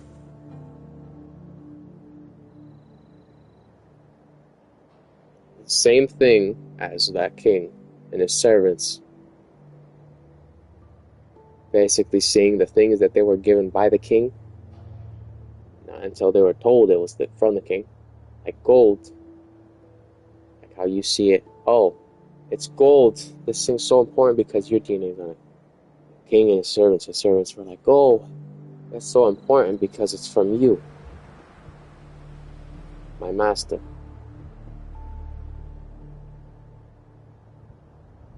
That's on par with that. They didn't realize the true value of it unless it was something of some importance. The importance for you was the DNA. The importance for them was the status of the king. That's the only thing that made it important. And from what it looked like, from what you said, because that's exactly what we said, a sandwich is just a sandwich. So it's okay. I'm not going to get mad over a sandwich. That's what you said. But if it was something like something for a special anniversary, oh, but I made you a sandwich for your anniversary. Well, I mean, a sandwich is just a sandwich. If you give me any of the stuff that you made for special occasions on a normal day, then it's just food regardless. Now, whatever you give me, I see as important. It doesn't matter the special occasion because it's from you. Do you know why food from Gordon Ramsay is so valuable? So important? Is it because he is Chef Gordon Ramsay? Or is it because he's just some random person? No. It's because he is Gordon Ramsay, a world-renowned chef. Which is why you'd want it. And he'd be making it for you to eat, regardless of if he knows you.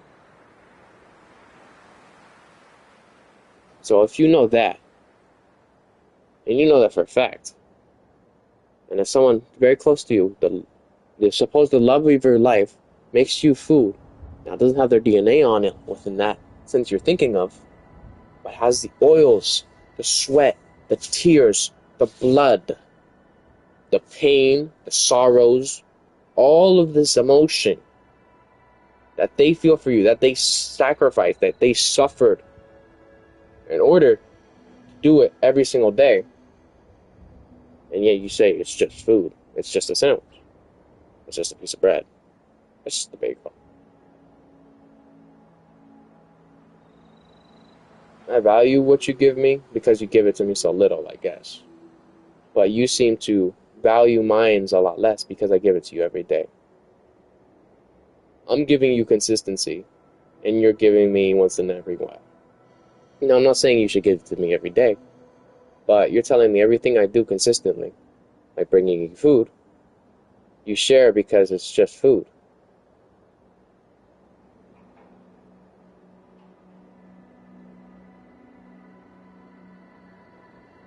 My point being is whether it's food or not, if you give it to me, it's important because you're giving it to me. You're the one giving it to me.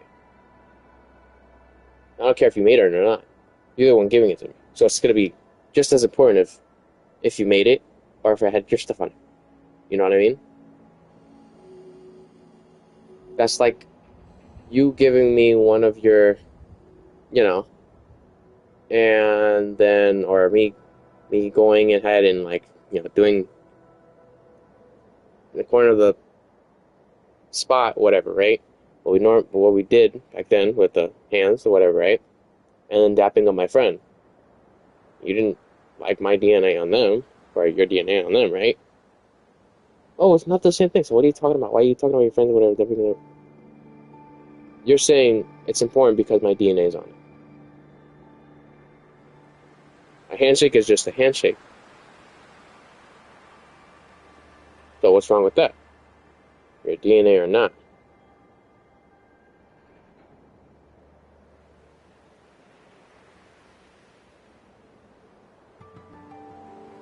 I make food for you with love, and that changes the food. That literally it's scientifically proven. If you make food for someone, it will taste a lot better because it's for and to someone. You know? And you're telling me food is just food. Okay, that's nice. But if it's food I give you, I don't take anybody else's food because I don't trust them. Okay, that's good for you. I don't give a shit. Respectfully. But you shouldn't be taking anybody else's food because you're not with them. That's one. So you can't make that point. If you were single, right, that'd be a different story. That's your business. But we're dating.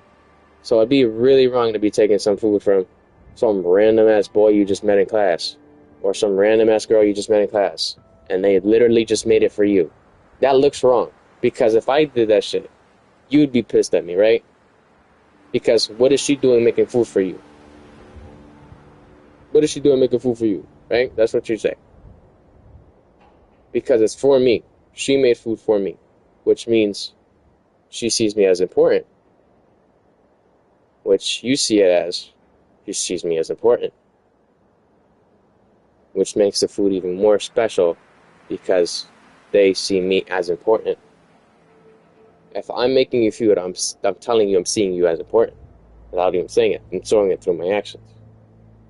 Now by giving that importance, by the action of giving it, showing you, okay, you're important. I'm making you food. I'm making you a priority. I'm keeping forward with my promises. And you're giving that away. I love that piece of me. You're showing that it doesn't even matter if it's the smallest piece. That importance you don't really give a shit about. Oh, but I'm not saying all that. You don't have to say all that. Your actions speak louder than your words. Because you can't speak for shit. Like, genuinely. You cannot speak for shit. You can't speak up against anybody. You can't defend yourself through your own words. Oh, but that's kind of how the house I was raised in. I don't give a shit. We've been dating for a year. That shit should have been fixed. You can't be with me if you're going to still be the same way and not want to improve on yourself. And not only want to improve, but actually improve on what you say you're going to do. You know, in Macbeth, right? You know how the king, he said, oh, you know, I'm not going to do this. I'm not going to follow through in killing King Duncan, right? What if he didn't kill King Duncan? What would that prove to Lady Macbeth? Now, I'm not putting that on par with the same action because that was just bullshit. But she saw him as less of a man. And in this instance, I see you as less as even an individual because you don't follow through with what you say you're going to do. Now, I'm not saying kill anybody, but I'm saying keep what you say and put it into action. You say you're going to defend yourself, you say you're going to make boundaries with somebody, make it. Because I'm tired of having to talk to you about the same shit. Oh, but I made boundaries with my friends. You clearly didn't with Leah, you clearly didn't with Isaiah, you clearly didn't with Melanie, clearly didn't with Tasha Lee or whatever. And boundaries aren't just the physical kind. It's the verbal kind too. Don't talk shit about somebody. Don't do this about somebody. I'm gonna catch you talking shit about her, we got an issue. That type of shit. It's like you don't understand that. You're not street smart, and you're barely academic smart. And yeah, you may have A's right now. You could be having A's. But relationship-wise, you're ass. Friendship-wise, I don't even know where you're at. Because your friends,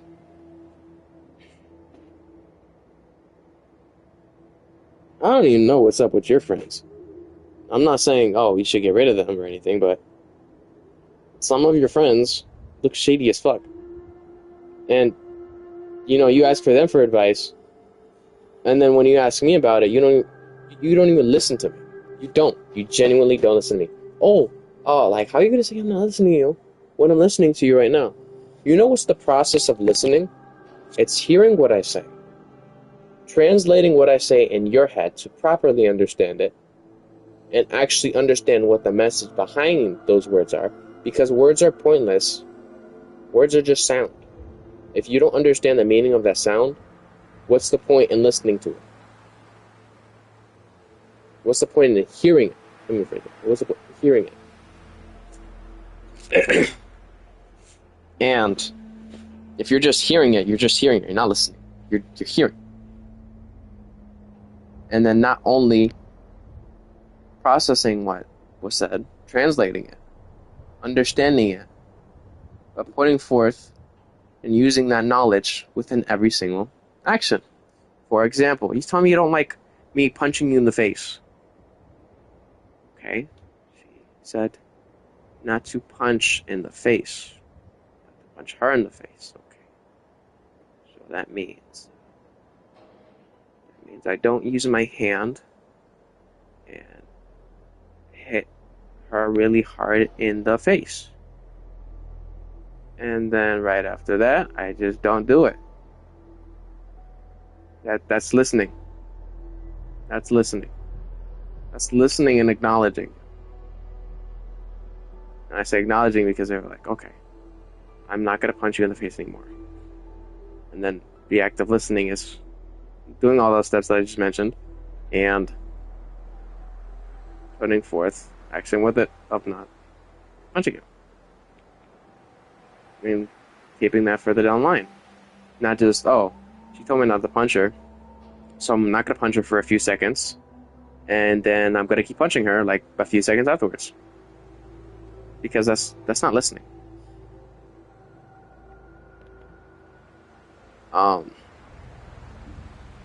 Yeah. I was looking at that guy's eye placement, and yes, I know he has a little stigma with his eye. You know who also had a stigma with his eye? Me. I had a stigma with my eye. My eye looked like that a little bit. I had surgery for my eyes, actually. In case you didn't know that. So, just because he's disabled doesn't mean shit.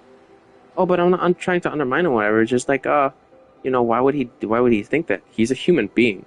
If you have dirty thoughts, do you think anybody else can have dirty thoughts too? Oh, but he hasn't done anything.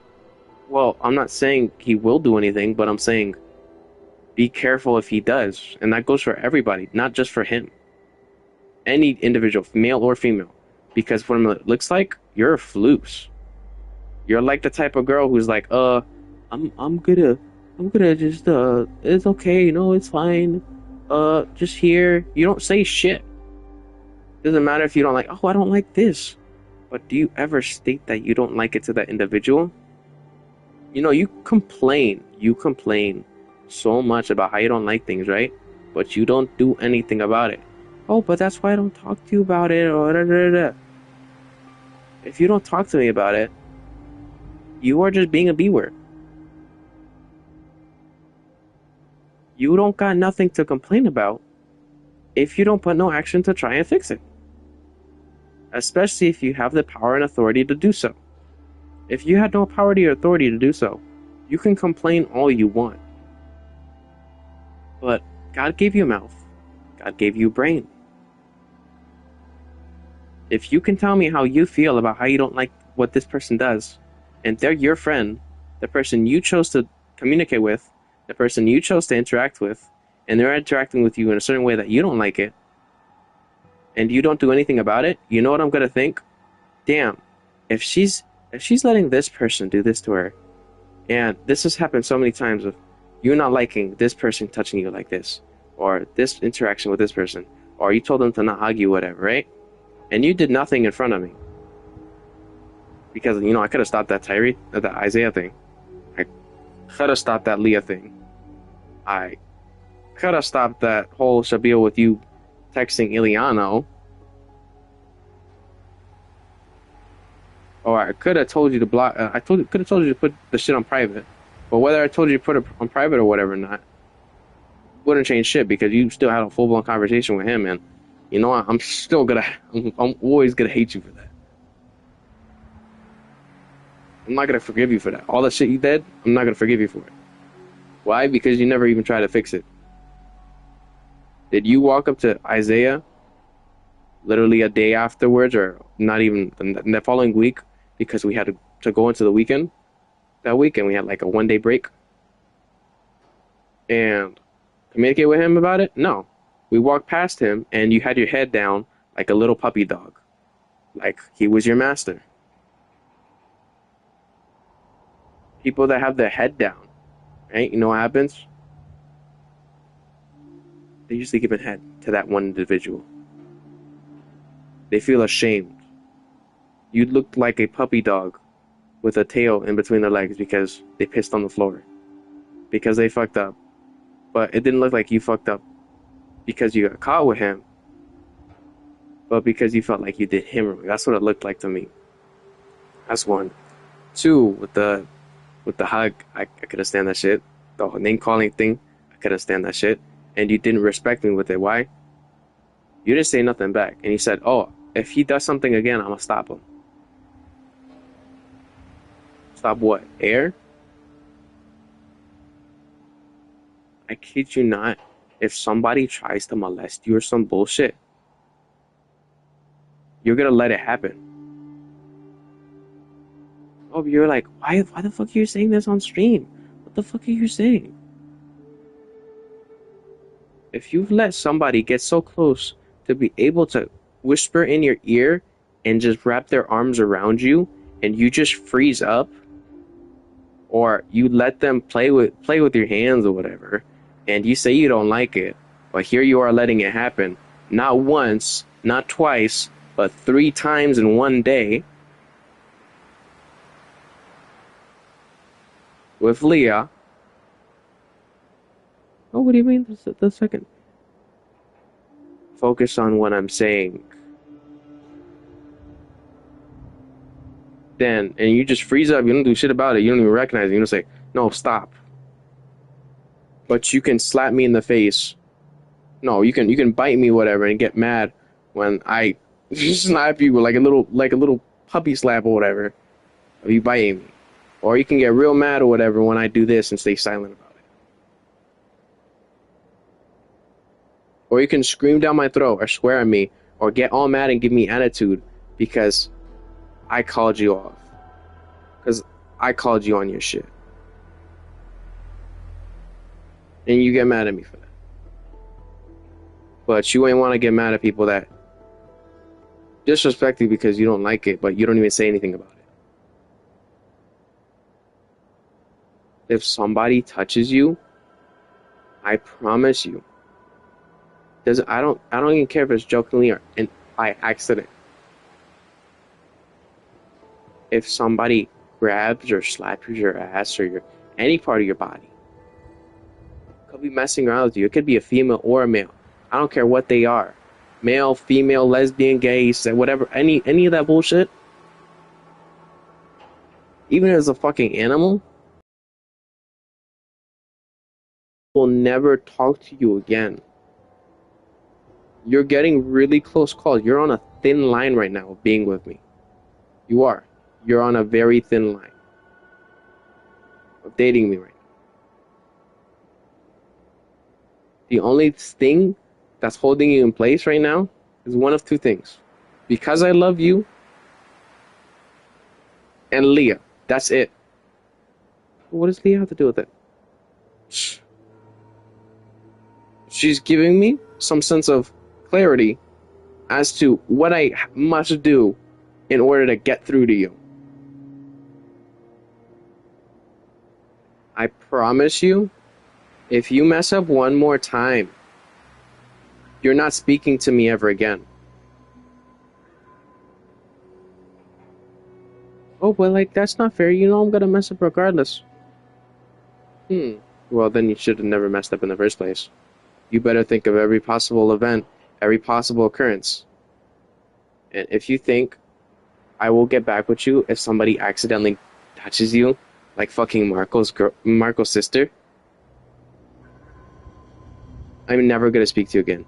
I don't care if they just accidentally grope you, or there's not even an accidental grope. If they touch you, grab your tit, or play with your shirt, or play with your hands, or play with your arms, or play with their hair, or play with your face, because I've seen people do makeup on you in marketing.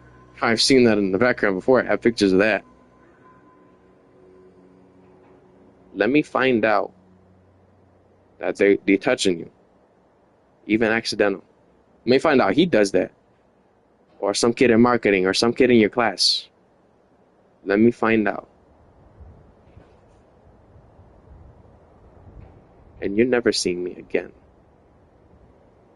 And if you dare speak to me, I will push you down the stairs. And if you try and hug me,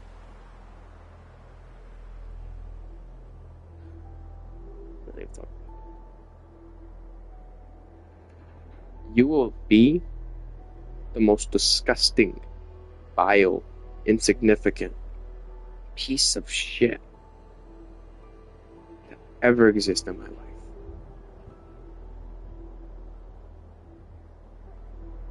You'd be right above my father. Because let something happen like that Isaiah thing again. Let something happen like that Eliana thing again. Let something happen like that Bianca thing again. Let something happen like that Leah thing again. 4 fucking times. I'm being so fucking generous with you because you're a fucking idiot. And then you get so mad when she's like, you were like, oh, she's calling me a child or whatever. I'm naming the 4 big events. And that's not even 4 times. The Bianca thing was more than 10. The Isaiah thing was more than 3 times. The Eliano thing, that shit lasted maybe 1 or 2 hours. But we had already spoken about that too many damn times over the summer. So that's no excuse. The Leah thing, I already spoke about that with you already. You told me no lesbians on me, messing around with me. I told you no lesbians and gay people on you like that. Simple as that. You can't follow through with the shit that you put forth. You know what Leah was saying? Hold on, let me tell you what Leah was saying. She was telling me, she was like, oh, how is she not gonna let you wear like tank tops out or whatever, like muscle shirts, right? But here she is wearing skin tight shirts to school.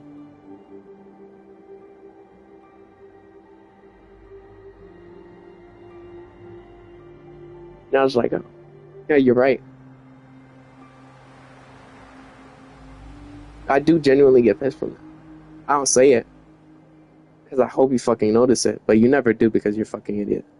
You're fucking clueless. You are a 5-year-old. I was talking to my mom and she was telling me, she's like, oh, Julie, she's 16-year-old, but she's like Rosie. She's very innocent, very clueless, very absent-minded. It's normal if Rose was like that, but you is a different story. You're 16. You're not supposed to be like this. I don't have time to waste.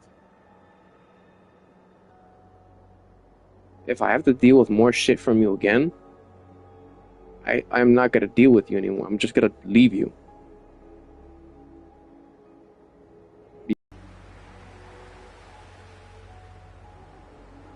And you're like, oh, I love hearing you talk. Oh my gosh.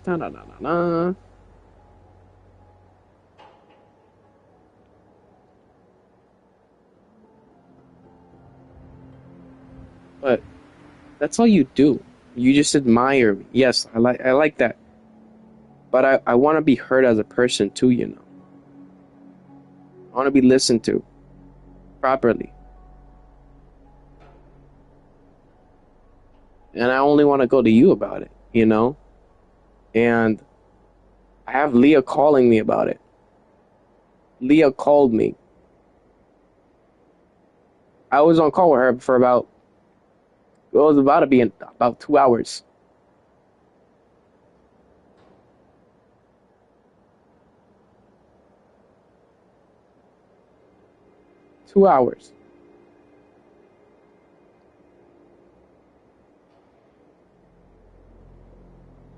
She was showing me her younger sister. Her brother was in the room. We were all talking.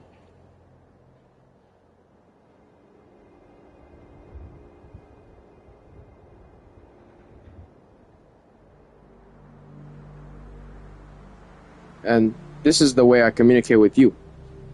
Like this right now. We don't even speak. You're like, oh, so then break up with me.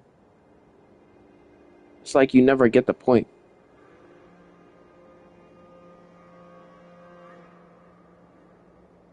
Oh, but I'm trying to understand you. So understand me. What's so difficult about it?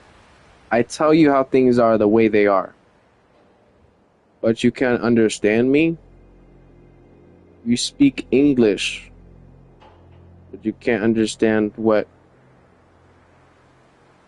the thing I say is the thing I say. I say a sheep is a sheep because it is a sheep. And you can't understand that. But you can understand that if somebody else tells you. For example, The Notebook. I remember, right? I was trying to get you a one of those notebooks so you can write down your feelings and stuff, right? And you were like, oh no, it's not gonna help at all, and da da da da da. And then Miss Largay got you a notebook. I was talking about you about the notebook. And you were like, oh, that's such a great idea. You undermined me. You showed me that your priority doesn't matter who it's from. If they're older like Miss Largay, then they have more importance, more value to their words. Like a child to a teacher. Mind you, it was the same exact idea. But you chose hers, not mine. And you choose a lot of other people but me. And I see that a lot.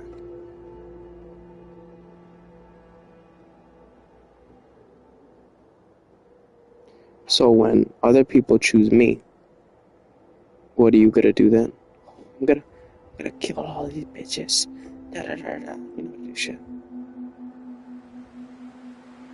I'm not saying all that because you're hormones. You're not gonna do anything. You're a chihuahua. When was the last time that your bark had a bite behind it? When was the last time you actually had a talk with somebody and made things actually clear for them never to do shit with you again? To never fuck you over? What time? In our relationship has that occurred?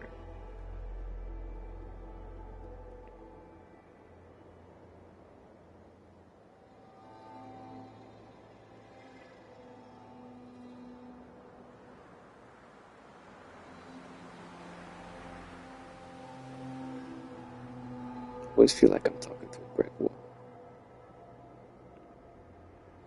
Because whether I'm talking to you on stream, or in person, you hear how quiet it is in the game. You hear that? And that's how loud it is. I hear everything but me. And you know what you do? You hear everything but me. Because you shut up, you can't even hear me. Because if we're supposed to be one, how are you going to be able to hear me if you can't even hear yourself? How are you going to want to be one, but you can't fix yourself? If you can't even hear yourself and figure out your own thoughts in your head, how do you expect to become one with me? That's not how that works.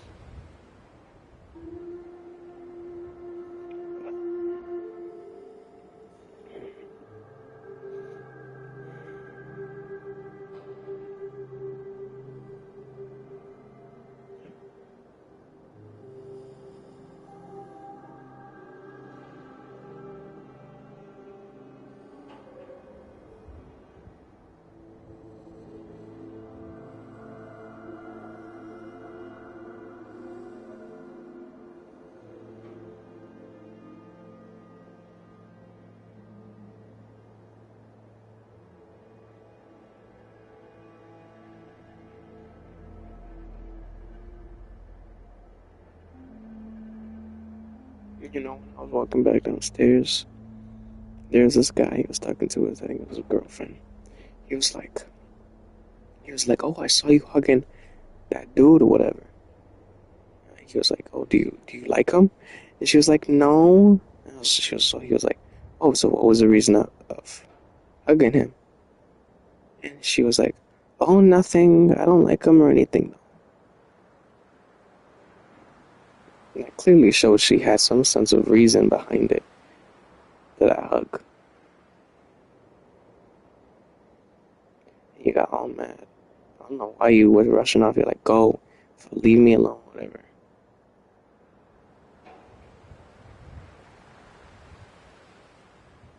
Maybe it was because Steven, my friend, was saying, oh, you got no freedom.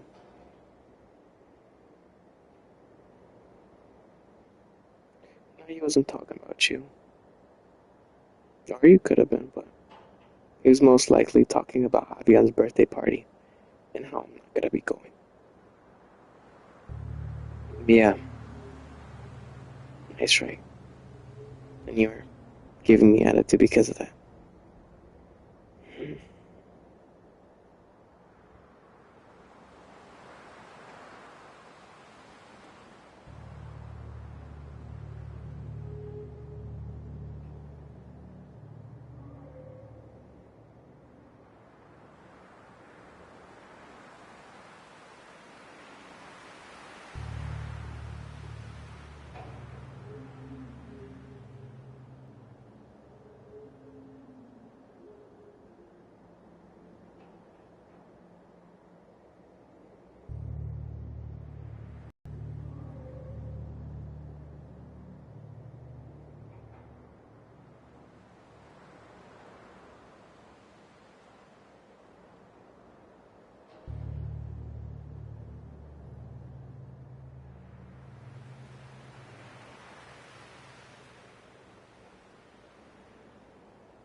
Are you okay?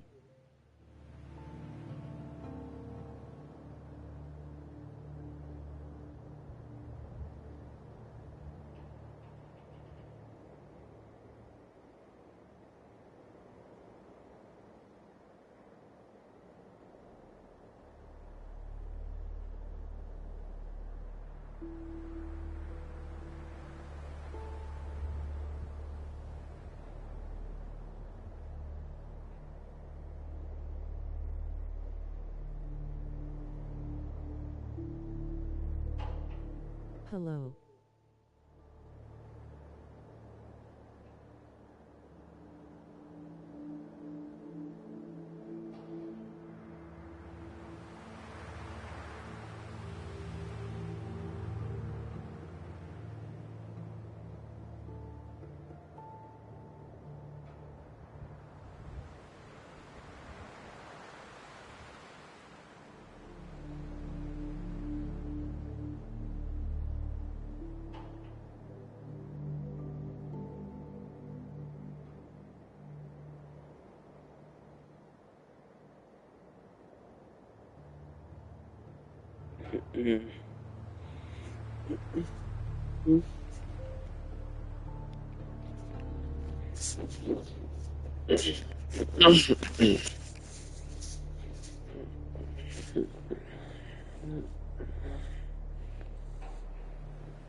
Are you okay?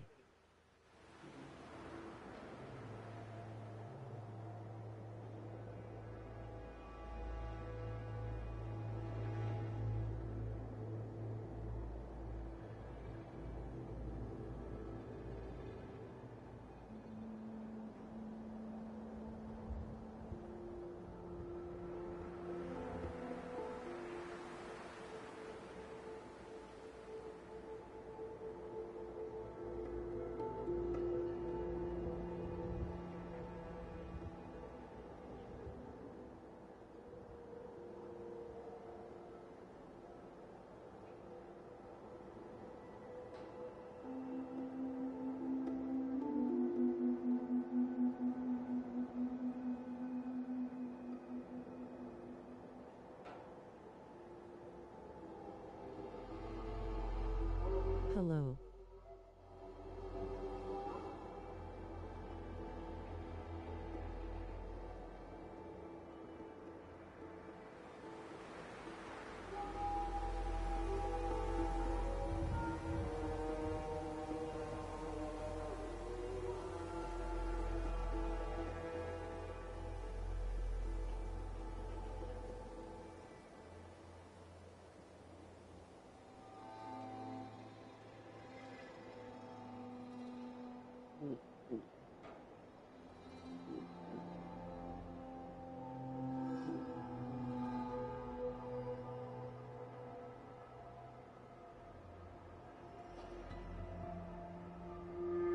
I have to put the laptop away. Thank you for talking to me.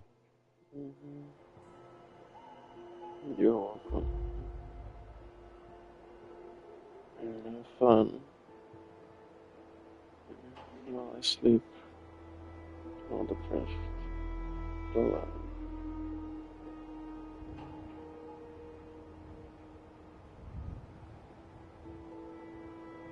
And putting your time and effort into speaking to me. Yeah.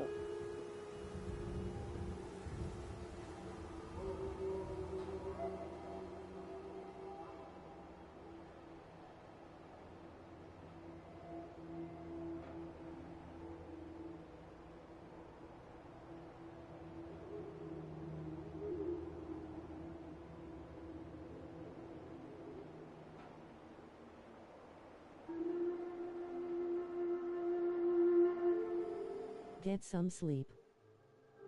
No. I love you. No, you are. Be safe. You be safer.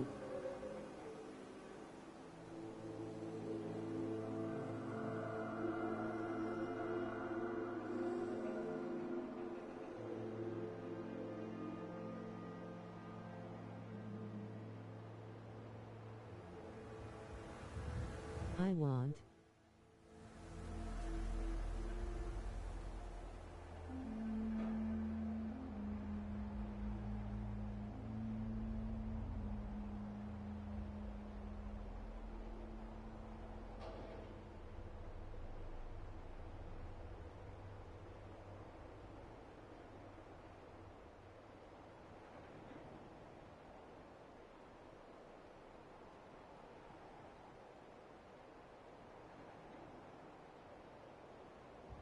If you want.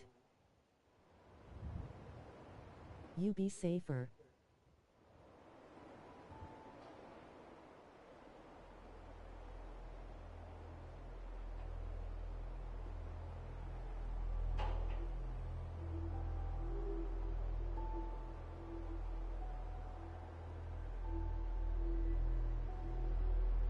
I'll try and call you later if I can.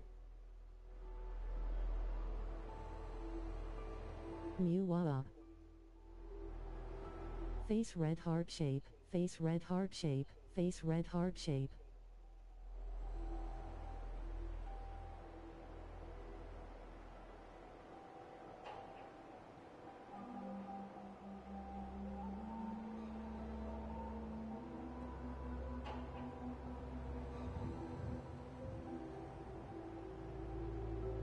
I love you.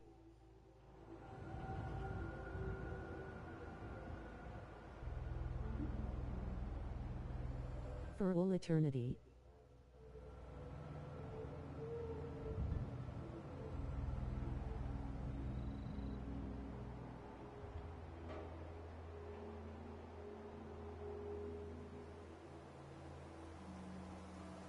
Don't let the bedbugs bite.